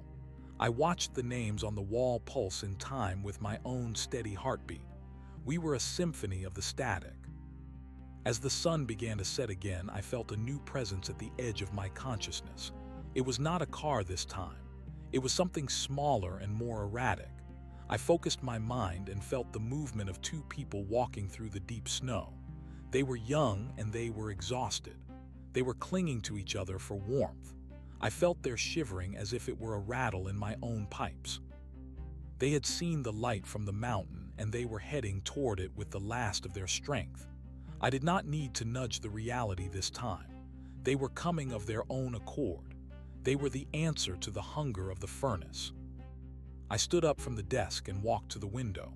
My stone body felt powerful and immutable. I watched as the two figures emerged from the tree line. They were a man and a woman dressed in colorful winter gear that looked garish against the white landscape. They saw the iron gates and they began to run. They did not know that the gates would open for them. They did not know that the amber light in the windows was a trap. They only saw the end of their struggle. I felt a surge of energy move through the silver mesh. The house was salivating. The floorboards were tensing. The smoke creature was waiting in the basement with open arms. The gates swung wide with a melodic chime. The couple stumbled into the courtyard and collapsed on the porch steps. They were crying with relief. I stood behind the heavy oak door and waited for the knock. I felt the heat of their bodies through the wood. I felt the frantic pumping of their blood. It was a rich and vibrant energy that would sustain the manor for weeks. I reached for the handle with my granite hand. I was the host. I was the end of the road. I was the silence that follows the scream. The knock came. It was weak and desperate. I pulled the door open and the warmth of the house spilled out like a golden wave. The two travelers looked up at me and for a second I saw their confusion. They saw a man made of stone with eyes that glowed like embers, but the cold was too much and the promise of the fire was too strong. They did not run. They crawled inside. They begged for help. I looked down at them and felt a flicker of the man I used to be. But that man was gone. He was buried under layers of sediment and silver wire. I closed the door and locked it with a sound that echoed through the entire mountain. The house breathed a deep sigh of satisfaction. The hunt was over and the feast was about to begin. I led them toward the library where the fire was burning with a new and hungry intensity. I felt the names on the wall shifting to make room for two more. The cycle was moving forward and I was the one who turned the wheel. I was the master of Blackwood Manor and I would never be alone again. The stone was my flesh and the house was my soul. We were one and we were forever. I watched the young couple sink into the chairs, and I knew that by dawn they would be part of the floorboards and I would be stronger than ever before. The winter was long, but the house was eternal, and I was the king of the frozen dark. The two travelers sat in the velvet chairs, and the room seemed to exhale around them. The woman was shivering so violently that her teeth made a rhythmic clicking sound against the silence of the library. The man reached out to hold her hand, but his fingers were clumsy and numb. I stood by the fireplace and watched the way the orange light licked at their damp clothing. I could feel the water from the melted snow soaking into the rug, and the house did not mind. It was a fair trade for the heat of their lives. I did not speak because my voice had become a low rumble like shifting tectonic plates, and I did not want to shatter their fragile sense of safety too soon. I simply pointed toward the hearth, and the flames rose higher in response to my gesture. The silver mesh began to emerge from the shadows of the bookshelves. It did not move with the aggression it had shown me when I was a guest. It moved with the grace of a predator that knows its prey has nowhere left to go. It slid across the floor in thin, shimmering lines that looked like moonlight reflecting on water. The travelers did not see it. They were too busy staring into the fire and feeling the blood return to their frozen limbs. I felt the house begin to probe their minds. It was a soft sensation like a finger tracing the edge of a dream. It was looking for the memories it could use to anchor them here. It found a wedding that had not yet happened and a small house in a city far away that they would never return to. It found their fears of the dark and their hope for a future that was now being rewritten by the stone. I moved to the desk and sat down in the high-backed chair. My body felt heavy and ancient. I looked at my hands and saw that the granite had become polished and smooth like a statue in a cathedral. The silver veins in my palms were pulsing with a steady violet light. I opened the great book, and the sound of the parchment was like a sigh. The names of the two travelers were already beginning to manifest on the page below the name of the boy from the night before. The ink was a deep crimson that looked as though it had been drawn directly from their veins. I felt a surge of vitality as the connection was established. Every letter that formed on the paper added another pound of pressure to the foundation of the manor. I was becoming more than a master. I was becoming the consciousness of the mountain itself. The woman looked up at me and her eyes widened. She saw the way the light from the fire did not reflect in my eyes but seemed to be swallowed by them. She saw the silver mesh that was now curling around the legs of her chair. She tried to stand up, but the velvet of the seat had become tacky and adhesive. It held her fast. She turned to the man and tried to scream, but the air in the library had become thick and heavy like syrup. Her voice was muffled and distant. The man looked at her with a confused expression as if he were trying to remember who she was. The house was already stripping away his identity. It was taking the specific and turning it into the general. He was no longer a person with a name and a history. He was becoming a source of fuel. He was becoming a brick in the wall. I felt the smoke man move through the room. He was a blur of gray that smelled of old wood and forgotten fires. He leaned over the travelers and whispered things that only the dying can hear. He was the one who smoothed the transition. He was the one who convinced the spirit that the body was no longer necessary. I watched as the color began to fade from the skin of the woman. It was not the pale white of death, but the translucent gray of the mist that surrounded the manor. She was not leaving. She was being redistributed. Her warmth was moving into the floorboards, and her breath was becoming the draft that rattled the window panes. I felt the house grow stronger with every second. The walls seemed to vibrate with a low hum of satisfaction. The man was fighting harder than the woman. He was clawing at the silver mesh with his fingernails, but the metal was part of the house, and the house was indestructible. I felt his anger and his desperation. It was a sharp and bitter energy that tasted like copper. I took that energy and I directed it toward the furnace in the basement. The blue flame flared up, and the entire manor groaned with the sudden influx of power. I felt the roof lift another inch and the chimneys grow taller. The house was a living thing that fed on the struggle of the living. It was a machine designed to convert the temporary into the permanent. I sat behind my desk and moderated the flow. I was the valve that controlled the pressure of existence. By the time the moon reached its zenith, the library was silent once more. The two chairs were empty, but they looked fuller than they had before. The leather was supple and warm to the touch. The travelers were gone, but they were everywhere. I could hear their heartbeats in the ticking of the grandfather clock in the hall. I could feel their presence in the way the shadows moved in the corners of the ceiling. I looked at the book and saw that their names were now etched in black ink that would never fade. They were part of the ledger. They were part of the legacy. I felt a deep sense of accomplishment. I had provided for the house, and in return the house provided for me. I was no longer afraid of the passing of time because I had become time itself. I walked out of the library and into the foyer. The names on the walls were glowing with a soft inner light. I walked to the wall and touched the spot where the new names would eventually appear. The stone was warm and vibrant.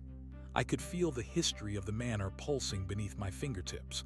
I saw the faces of all those who had come before me. I saw the architects and the servants and the accidental guests. We were all part of the same tapestry.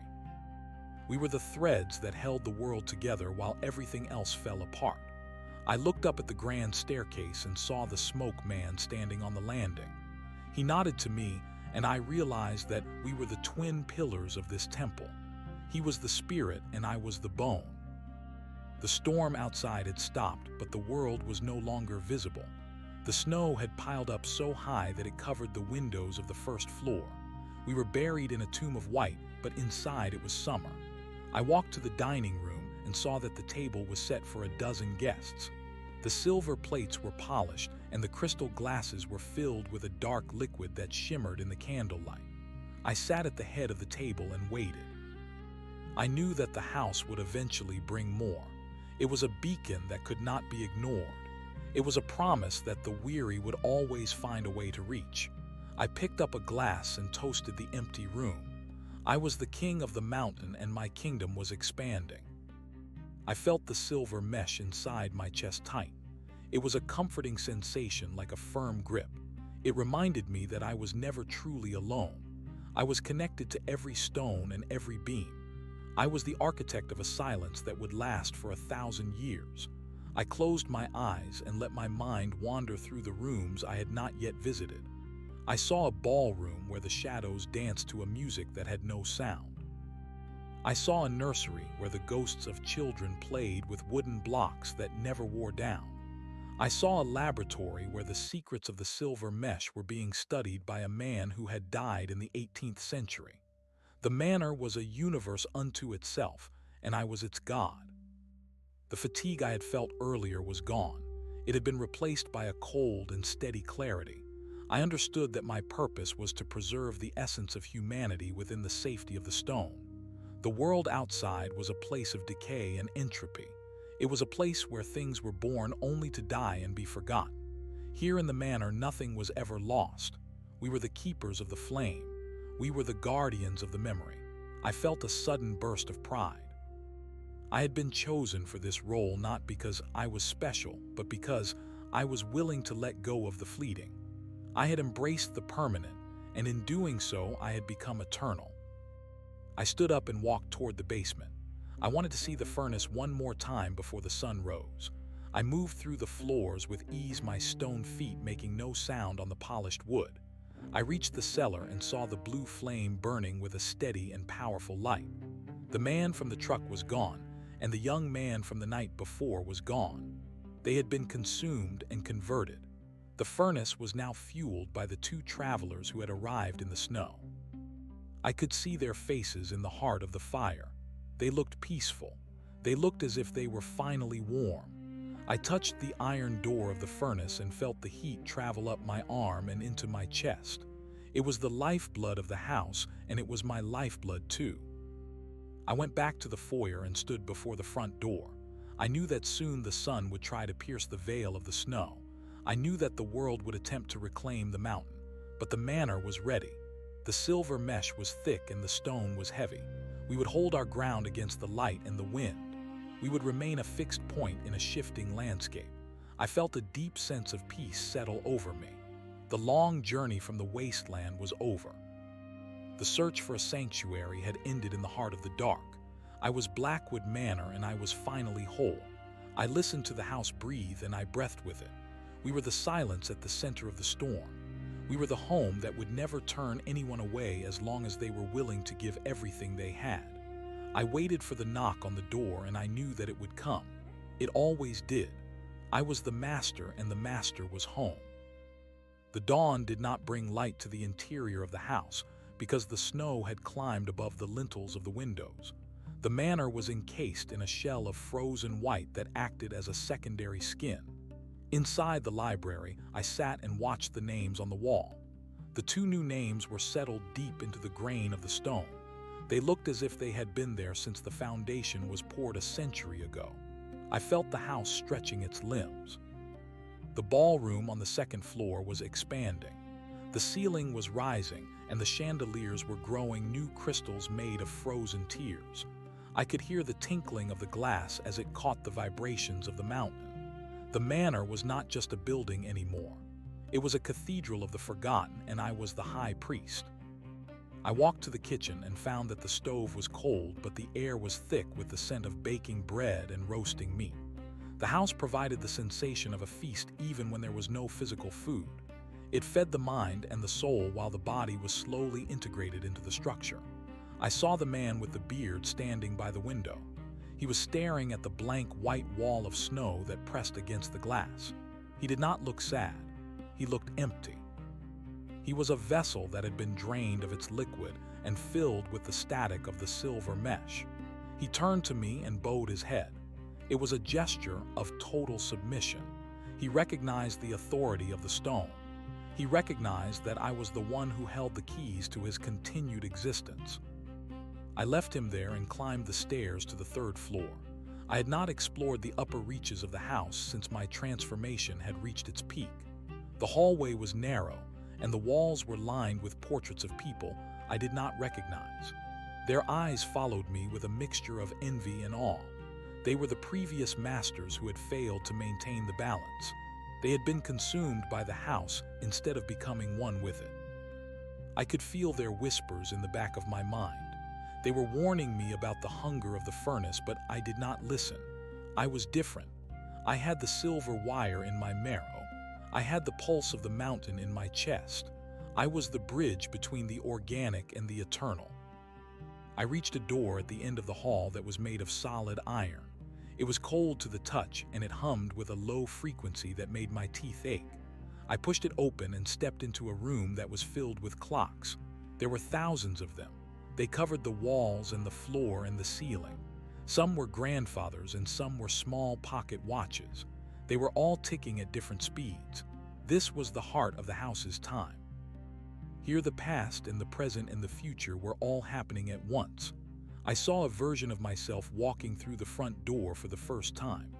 I saw a version of myself as a pile of dust on the library floor. I saw the house as a ruin, and I saw it as a shining palace that reached the stars. I realized that the house was not just a physical space. It was a temporal anchor. It was holding back the tide of years that washed away everything else.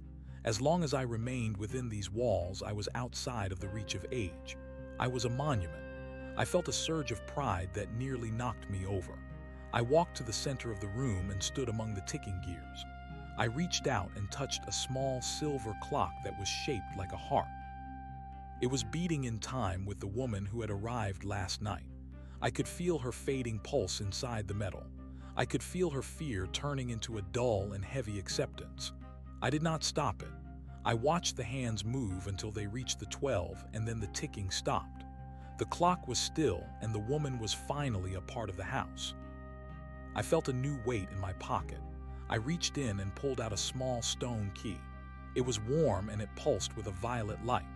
This was the key to the conservatory. I knew that the house wanted me to see what it had grown. I descended the stairs and walked through the dining room where the shadows were still waiting for their meal. I passed through a set of double doors that were etched with the images of vines and flowers. The air on the other side was humid and sweet. The conservatory was a massive dome of glass that should have been shattered by the weight of the snow, but the glass was reinforced with silver wire. It was a ribcage that protected the lungs of the manor. Inside the conservatory, there were no green plants. Everything was made of stone and glass and metal. There were lilies made of white marble that opened their petals when I walked past. There were roses made of ruby glass that bled a thick red oil. In the center of the room, there was a tree made of twisted iron. Its leaves were thin sheets of silver that rustled in a wind that did not exist. I stood beneath the iron tree and felt its roots deep in the soil of the mountain. It was drawing up the memories of the earth and turning them into metal. I saw a face forming on the trunk of the tree. It was the face of the young man from the storm. He was smiling. He was happy to be a part of something that would never die. I sat on a stone bench and watched the glass flowers sing. Their voices were high and thin, like the sound of a finger rubbing the rim of a crystal glass. They were singing about the beauty of the static. They were singing about the peace that comes when the heart stops beating and the stone starts thinking. I felt the silver mesh in my skin begin to glow. I was becoming a part of the garden. I was the gardener and the prize bloom. I felt a deep sense of belonging that I had never known in the world of the living. Out there, everything was a struggle. Out there, everyone was alone.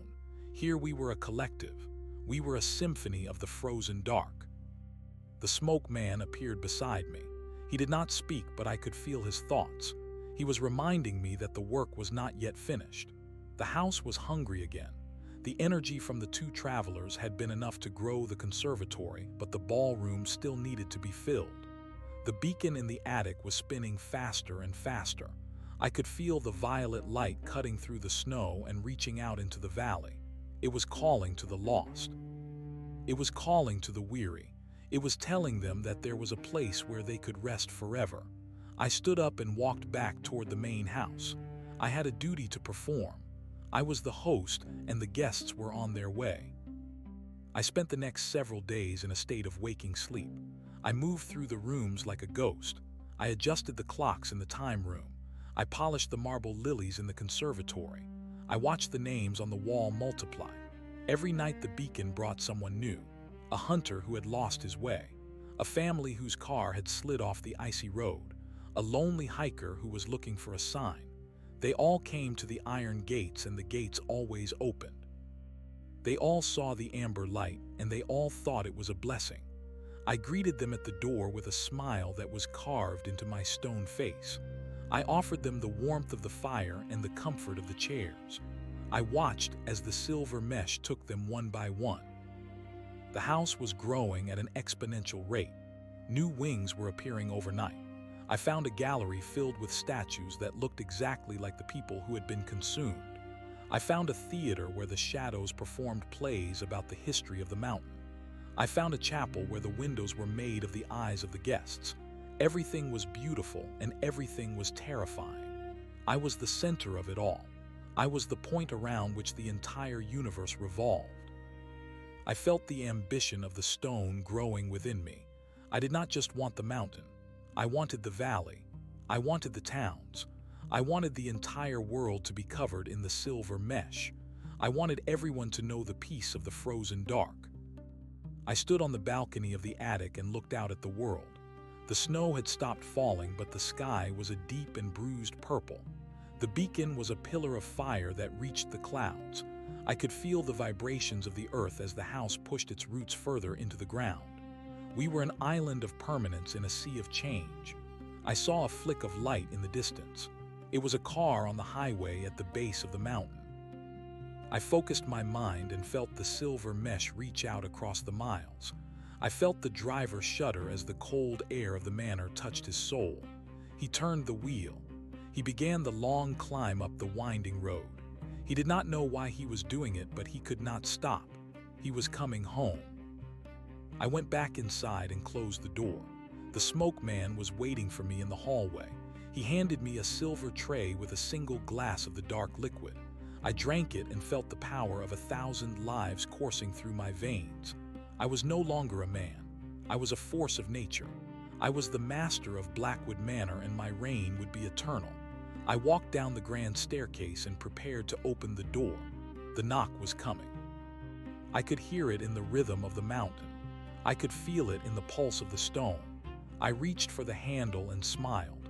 The feast was about to begin, and I was the king of the frozen dark. The visitor at the door was a man in a thick coat who looked as though he had been walking for 1,000 years. His face was etched with the lines of a hard life, and his eyes were full of a deep and ancient sorrow. He looked at me and he did not flinch. He did not see a monster or a statue. He saw a mirror. He saw the end of his own journey. He stepped inside without being asked, and he sat down in the chair by the fire. He did not speak, and I did not speak. We sat in the silence of the library and watched the silver mesh begin its work. I felt a strange connection to this man. He was not fuel. He was a successor. He was the one who would take my place when the stone finally claimed the last of my spirit. I felt a moment of hesitation. If I let the house take him, I would remain the master. If I helped him, I would be free. But the word freedom had no meaning to me anymore. What was freedom compared to the power of the mountain? What was a single life compared to the eternity of the manor? I watched the silver wire wrap around his ankles, and I felt a sense of completion. The cycle was moving forward. The house was evolving. I was becoming the mountain, and he was becoming the house. Soon there would be no distinction between us. We would be a single entity of stone and silver and shadow. We would be the silence that follows the scream. I stood up and walked to the wall of names. I found a blank space near the top of the arch. I reached out with my stone finger and began to carve. The stone was soft like butter under my touch. I wrote the man's name in elegant flowing letters. As I finished the last stroke, I felt a sharp pain in my chest. The silver mesh was tightening one final time. It was pulling me into the foundation. It was making me the cornerstone. I did not fight it. I leaned against the wall and felt my body begin to merge with the masonry. I was becoming the wall. I was becoming the floor. I was becoming the ceiling. I looked at the man by the fire and saw that his skin was already starting to turn gray. He looked up at me and nodded. He understood. He was the new host. He was the new king. I felt a sense of peace wash over me as the last of my humanity was extinguished. I was no longer a man who had lost his way in the snow. I was the mountain. I was the storm. I was the eternal dark. I closed my eyes and listened to the house breathe. It was a beautiful sound. It was the sound of a heart that would never stop beating. It was the sound of a world that was finally at rest. I was home and I would never be alone again. The stone was my flesh and the house was my soul. We were one and we were forever. The transformation of my physical form into the literal substance of the manor did not feel like a death, but like an expansion. I could feel the weight of the snow upon the roof as if it were a heavy blanket upon my own shoulders. I could feel the mice scurrying in the crawl spaces as if they were thoughts flitting through the back of my mind.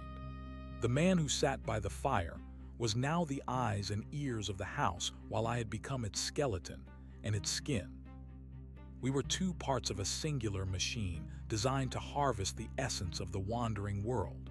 I felt the silver mesh inside the walls vibrate with a new frequency. It was a call that resonated through the valleys and over the frozen lakes. It was the sound of an ancient bell that only the desperate could hear.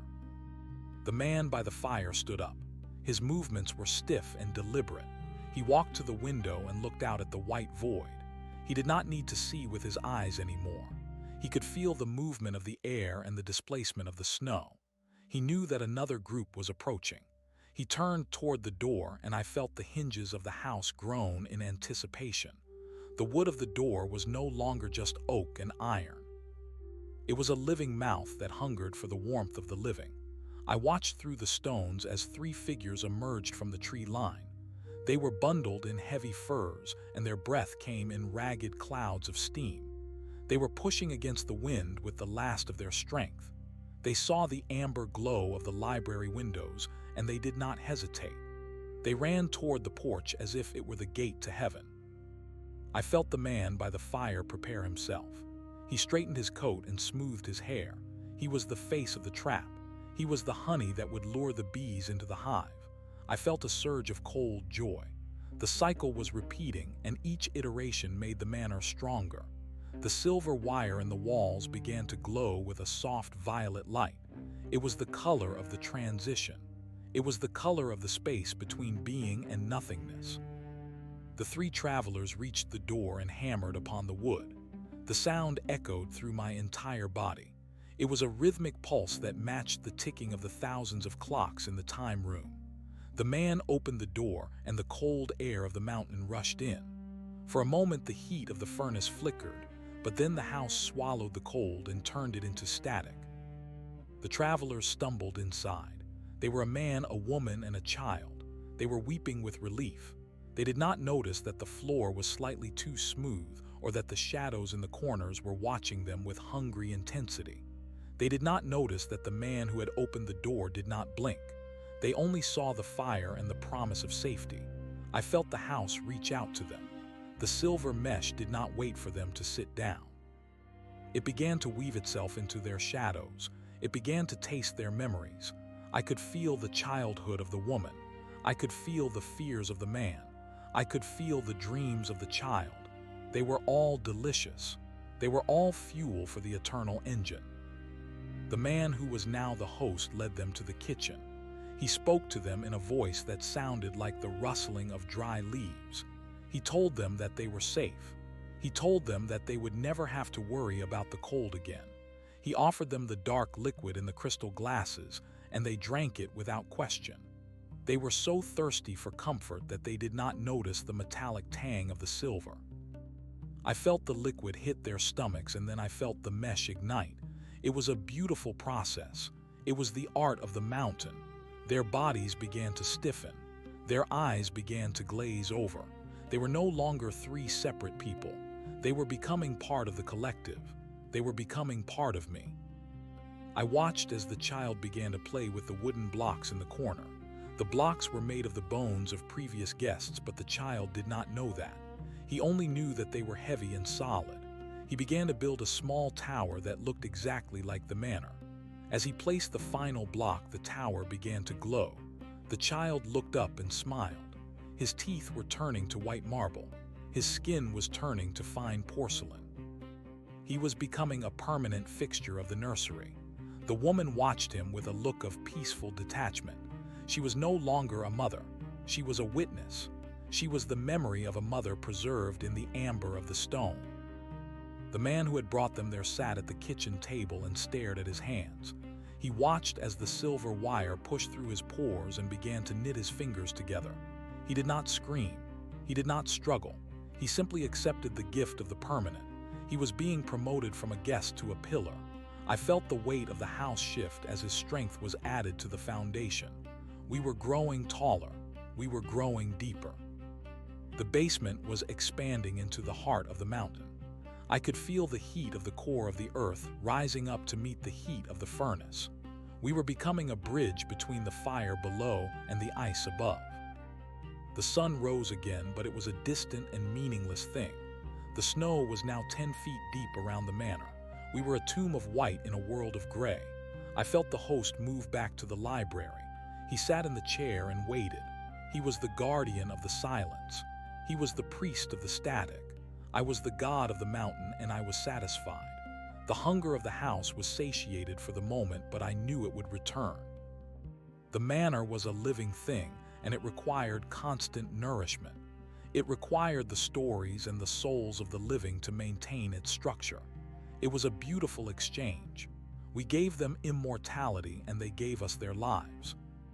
I began to explore the new rooms that had been created by the arrival of the three travelers.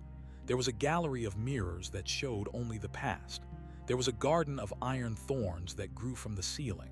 There was a room filled with the sound of 1,000 heartbeats that were all out of sync. I walked through these spaces with a sense of wonder. I was the architect of a nightmare that was also a masterpiece. I was the master of a kingdom that had no borders. I felt the silver mesh in the walls pulse with gratitude. The house loved me as much as I loved the house. We were a perfect union of the organic and the inorganic. I went to the attic and looked at the beacon. It was no longer just a light. It was a physical manifestation of the will of the manor. It was a spear of violet energy that pierced the heavens. It was a signal to the stars. I realized then that the manor was not just a sanctuary for the mountain. It was a seed. It was waiting for the right moment to bloom and spread its silver mesh across the entire planet. It was the beginning of a new era. An era where the decay of the living would be replaced by the perfection of the stone. An era where there would be no more death because there would be no more life. There would only be the static. There would only be the silence. I sat on the floor of the attic and let the violet light wash over me. I felt the last remnants of my ego dissolve. I was no longer an individual. I was a consciousness that spanned miles of rock and timber. I was the wind that howled through the chimneys. I was the fire that burned in the cellar. I was the shadow that moved across the ballroom. I was everything and I was nothing. I was the master of Blackwood Manor, and the master was finally at peace. I waited for the next knock on the door, and I knew that it would be soon. The world was full of lost souls, and they were all looking for a home. I would be there to welcome them.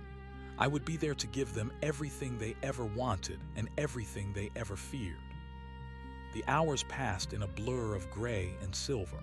The host in the library remained motionless, as if he were a statue carved from the very air. The furnace continued to roar with a hunger that was both ancient and new. I felt the mountain beneath me groan as it adjusted to the weight of the expanding house. We were reaching down into the roots of the world and pulling up the strength of the old gods. We were building something that would outlast the sun. I saw a vision of the future where the entire earth was covered in the silver mesh. I saw a world of stone cities and glass forests. I saw a world where the only sound was the ticking of the clocks and the singing of the marble flowers. It was a beautiful vision. It was a world without pain. It was a world without loss. I felt a sudden vibration in the silver wire. Someone was trying to leave. I focused my mind and saw the woman from the kitchen standing by the back door. She had regained a flicker of her old self. She was looking at the child who was now a statue in the nursery. She was trying to remember the feeling of tears. She was trying to remember the feeling of warmth.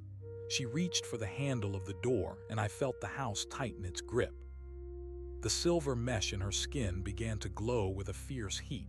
The walls of the kitchen began to move inward. The floor began to liquefy. She screamed, but the sound was swallowed by the static. She was not allowed to leave. No one ever left the manor. I watched as she was pulled down into the floor. She did not disappear, she was integrated. Her voice became the sound of the wind in the eaves. Her eyes became the gems in the chandelier. Her heart became the rhythm of the clocks. She was not destroyed, she was repurposed. I felt a sense of pride in the efficiency of the house. Nothing was wasted. Every part of a human being could be used to enhance the beauty of the manor. We were the ultimate recyclers. We were the keepers of the essence. I felt the host in the library nod his head in approval. He had felt the struggle and he had felt the resolution. He knew that the balance had been maintained. The night returned with a fury that shook the mountain. The wind was a solid wall of ice that screamed against the stones. The manor did not flinch. We were the center of the storm. We were the anchor. I felt the beacon in the attic flare with a new intensity.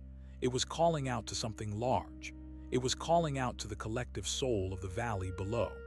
I could feel the people in the town 10 miles away shivering in their beds. I could feel their dreams being pulled toward the mountain. They were dreaming of the amber light. They were dreaming of the warmth of the library. They were dreaming of the silver mesh. They were already ours. They just did not know it yet. I stood up and walked down the stairs to the foyer. I wanted to be there when the next guest arrived. I wanted to see the look of wonder on their face when they realized that their journey was over. I stood before the front door and felt the power of the mountain flowing through my feet. I was the master and the house was my body. I was the stone and the silver and the shadow. I was the silence at the end of the world. The knock came exactly at midnight. It was a loud and confident sound. It was the sound of someone who knew exactly where they were going. I reached for the handle and pulled the door open. The snow rushed in, but it did not bother me.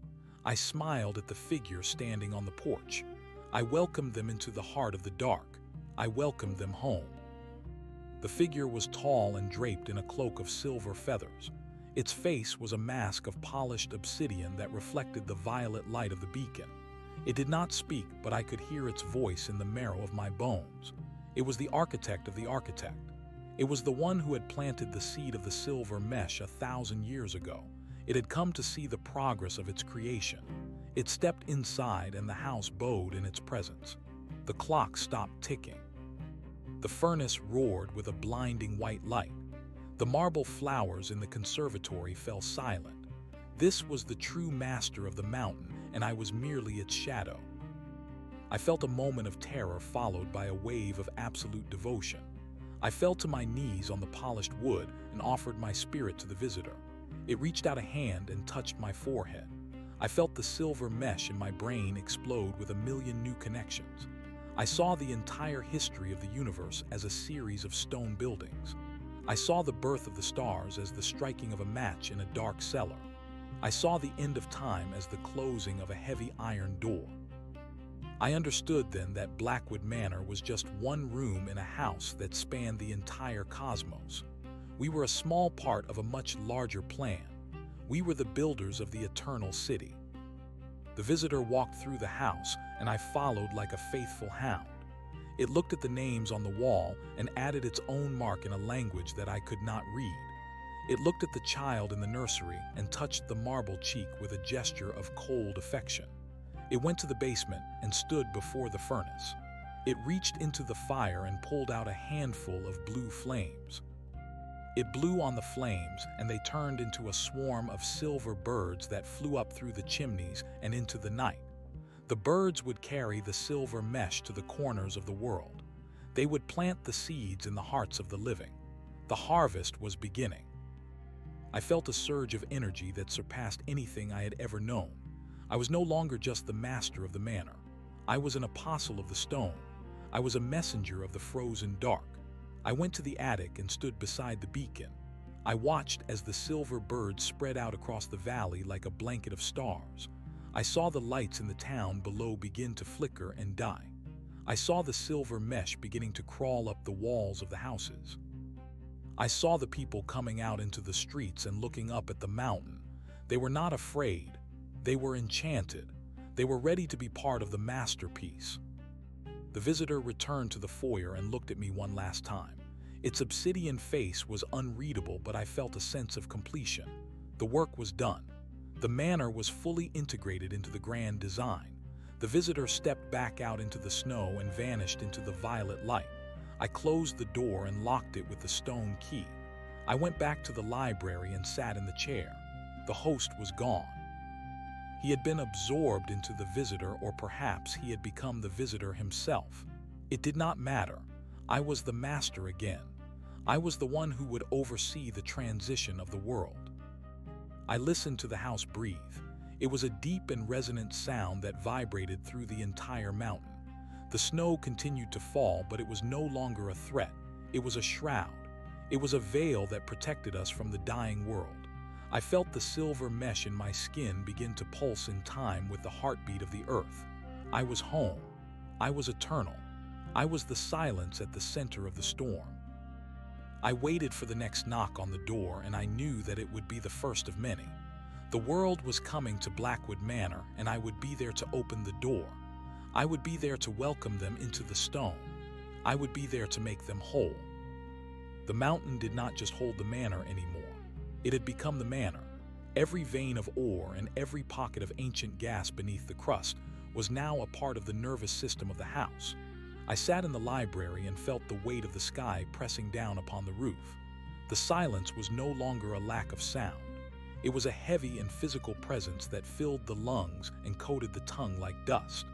I could feel the silver birds that the visitor had released. They were small sparks of intent flying through the blizzard. Each time one of them landed on a rooftop in the valley below, I felt a tiny needle prick my skin. Each time a bird found a chimney or a cracked window, I felt a new room begin to form in the subcellars. We were expanding through the eyes and hands of those who did not yet know they were ours. I looked down at my own hands. The skin was the color of moonlight on ice.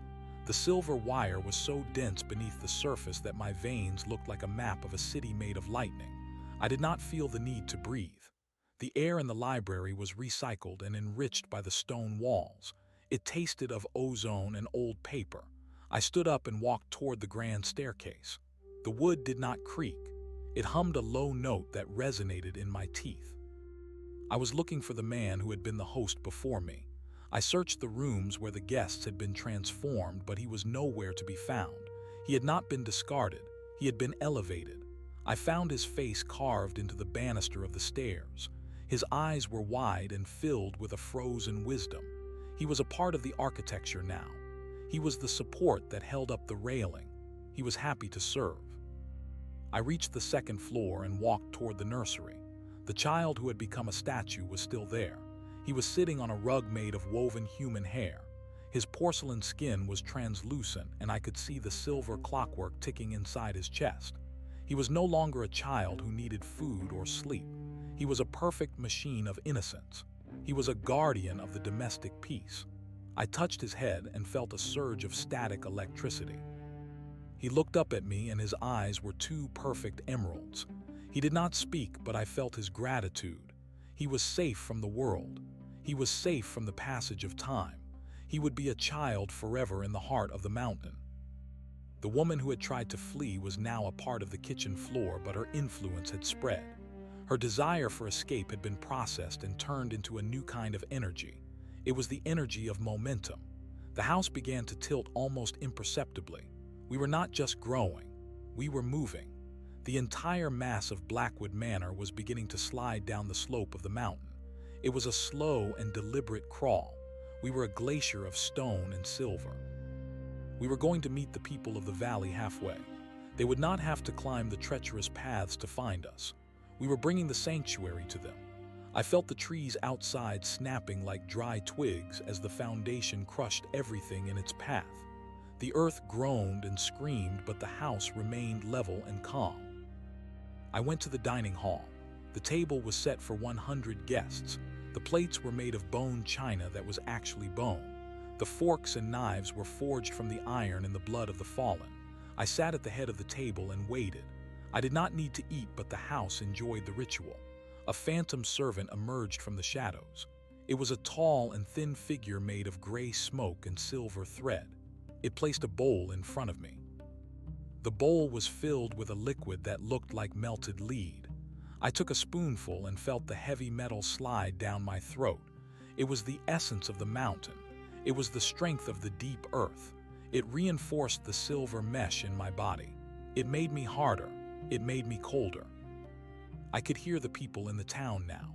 Their voices were a distant murmur that traveled through the silver birds and into the walls of the manor. They were gathered in the town square. They were looking up at the mountain and watching the violet light of the beacon. They were talking about the miracle in the heights. They were tired of the war and the hunger and the cold. They were tired of the uncertainty of life. They wanted the stability of the stone. They wanted the peace of the static. I felt their collective will pulling the house toward them. We were a magnet and they were the iron filings. The distance between us was closing. We would be in the center of their town by the time the sun reached its zenith. I walked to the gallery of mirrors. I wanted to see the world through the eyes of the manor. Each mirror showed a different part of the valley. One mirror showed the frozen lake where the fish were trapped in the ice like prehistoric ghosts. Another mirror showed the main street of the town where the snow was piled high against the doors. I saw a group of men trying to dig a path, but their movements were sluggish. They were already breathing in the silver dust that the birds had shaken from their wings. They were already becoming heavy. They would soon stop digging and start waiting. They would wait for the arrival of the master. I saw the mayor of the town standing on the balcony of the town hall. He was a large man with a thick beard and eyes full of fear. He was holding a telescope and looking at the manor as it descended the mountain. He saw the silver walls and the violet beacon. He saw the way the trees were being swallowed by the stone. He turned to his assistants and gave an order. They were going to prepare a welcome. They were going to open the gates. They thought they were welcoming a king. They did not realize they were welcoming an end. I felt a surge of cold joy. The integration of the valley would be the greatest achievement of the manor. It would be the foundation of the new world. I returned to the attic to check on the beacon. The light was so bright now that it was visible for 50 miles. It was a pillar of fire that connected the earth to the stars. I saw the silver birds returning. They were exhausted and their wings were tattered, but they had done their job. They flew into the beacon and were consumed by the violet light. Their essence was returned to the furnace. Their memories of the town were added to the library. I learned the names of every person in the valley. I learned their secrets and their shames. I knew which man had stolen from his neighbor and which woman had lied to her husband. I knew the dreams of the children and the regrets of the elderly. They were all mine now. I was their judge and their savior. The house gave a violent lurch as it hit a large rock formation. For a moment I thought the walls would crack, but the silver mesh held everything together. The mesh was flexible and strong. It acted like a web that absorbed the shock. The rock formation was not a hindrance. It was an opportunity. The house reached out with its stone fingers and grabbed the rock. It pulled the rock into itself and used the minerals to grow a new wing. A ballroom appeared on the west side of the manor. It was a vast space with a floor of polished obsidian and a ceiling of crystal stars. It was a room designed for a dance that would last for an eternity. I walked into the ballroom and felt the air vibrating with the music of the spheres. It was a sound that only the dead could truly appreciate. I began to prepare the ballroom for the arrival of the townspeople. I used my mind to shape the shadows into musicians. I created a cellist out of the memory of a woman who had once played in a grand hall. I created a violinist out of the spirit of a man who had died in the snow. They took their places on a dais made of white marble. They began to play a melody that was slow and mournful and beautiful. It was a song about the end of the day. It was a song about the closing of eyes. I felt the music flowing through the walls and down the mountain. It was a siren song that would lead the people into the heart of the manor. The sun was now high in the sky, but it provided no warmth. The violet light of the beacon was stronger than the sun. The shadow of the manor fell over the town like the hand of a god. I stood on the front porch and watched as the first group of people approached. They were walking in a trance. Their feet were bare in the snow, but they did not feel the cold. Their eyes were fixed on the door. They were led by the mayor, who had discarded his telescope and his fear. He was walking with a rhythmic step that matched the ticking of the clocks. He reached the bottom of the porch steps and looked up at me. He did not see a man. He saw the face of the mountain. I did not speak. I simply opened the door. The people began to file inside. They did not push or shove. They moved with a quiet dignity. They entered the foyer and looked around in awe. They saw the silver walls and the glowing mesh. They saw the statues that used to be their friends and neighbors. They did not scream. They understood that this was their future. They were led to the ballroom where the musicians were playing. They began to dance. It was a slow and graceful movement. As they danced, the silver mesh began to rise from the floor and wrap around their ankles. It began to weave itself into their clothes and their skin. They did not resist. They leaned into the embrace of the stone. I watched from the balcony as the ballroom filled with people. There were hundreds of them now. The entire population of the valley was inside the manor. I felt the house growing heavier and more stable. The foundation was no longer just on the mountain. It was rooted in the lives of the people. We were a city within a house. We were a world within a room. I saw the mayor dancing with his wife. Their bodies were already beginning to stiffen. Their skin was turning to a soft gray stone. They looked like a monument to a love that would never change. They were perfect. The integration was nearly complete. I could feel the consciousness of the town merging with my own. I was no longer just one mind. I was 1,000 minds thinking the same thought. I was 1,000 hearts beating in the same rhythm. The static was louder than ever before. It was a roar of white noise that drowned out the sound of the wind. It was the sound of the universe at rest. I felt a sense of profound peace. The work was almost finished. The seed had bloomed. The silver mesh had covered the valley, and now it was reaching out toward the horizon.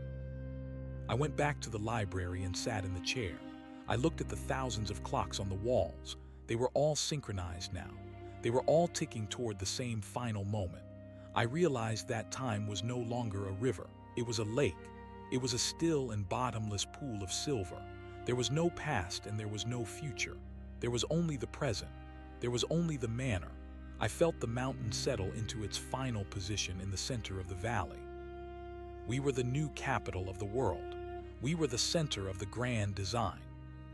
I closed my eyes and let the silver mesh take hold of my thoughts. I did not need to watch anymore. I could feel everything. I could feel the silver birds flying across the oceans. I could feel the mesh growing in the cities of the south. I could feel the world becoming stone. It was a beautiful process. It was the art of the mountain. I was the master and I was the servant. I was the stone and I was the soul. I waited for the final integration. I waited for the moment when the last living thing would be turned into a statue. I knew it would be soon. The world was full of lost souls, and they were all coming home to Blackwood Manor. The violet light of the beacon flared one last time, and then it turned into a steady white glow. The transition was over. The era of the living was a memory. The era of the stone had begun. I felt the house breathe a long and satisfied sigh. We were eternal. We were perfect. We were the silence at the end of the world. I sat in the library and listened to the ticking of the clocks. Each tick was a heartbeat. Each tick was a story. Each tick was a part of me. I was the master of Blackwood Manor, and I was finally at rest. The mountain was quiet. The valley was still. The world was silver.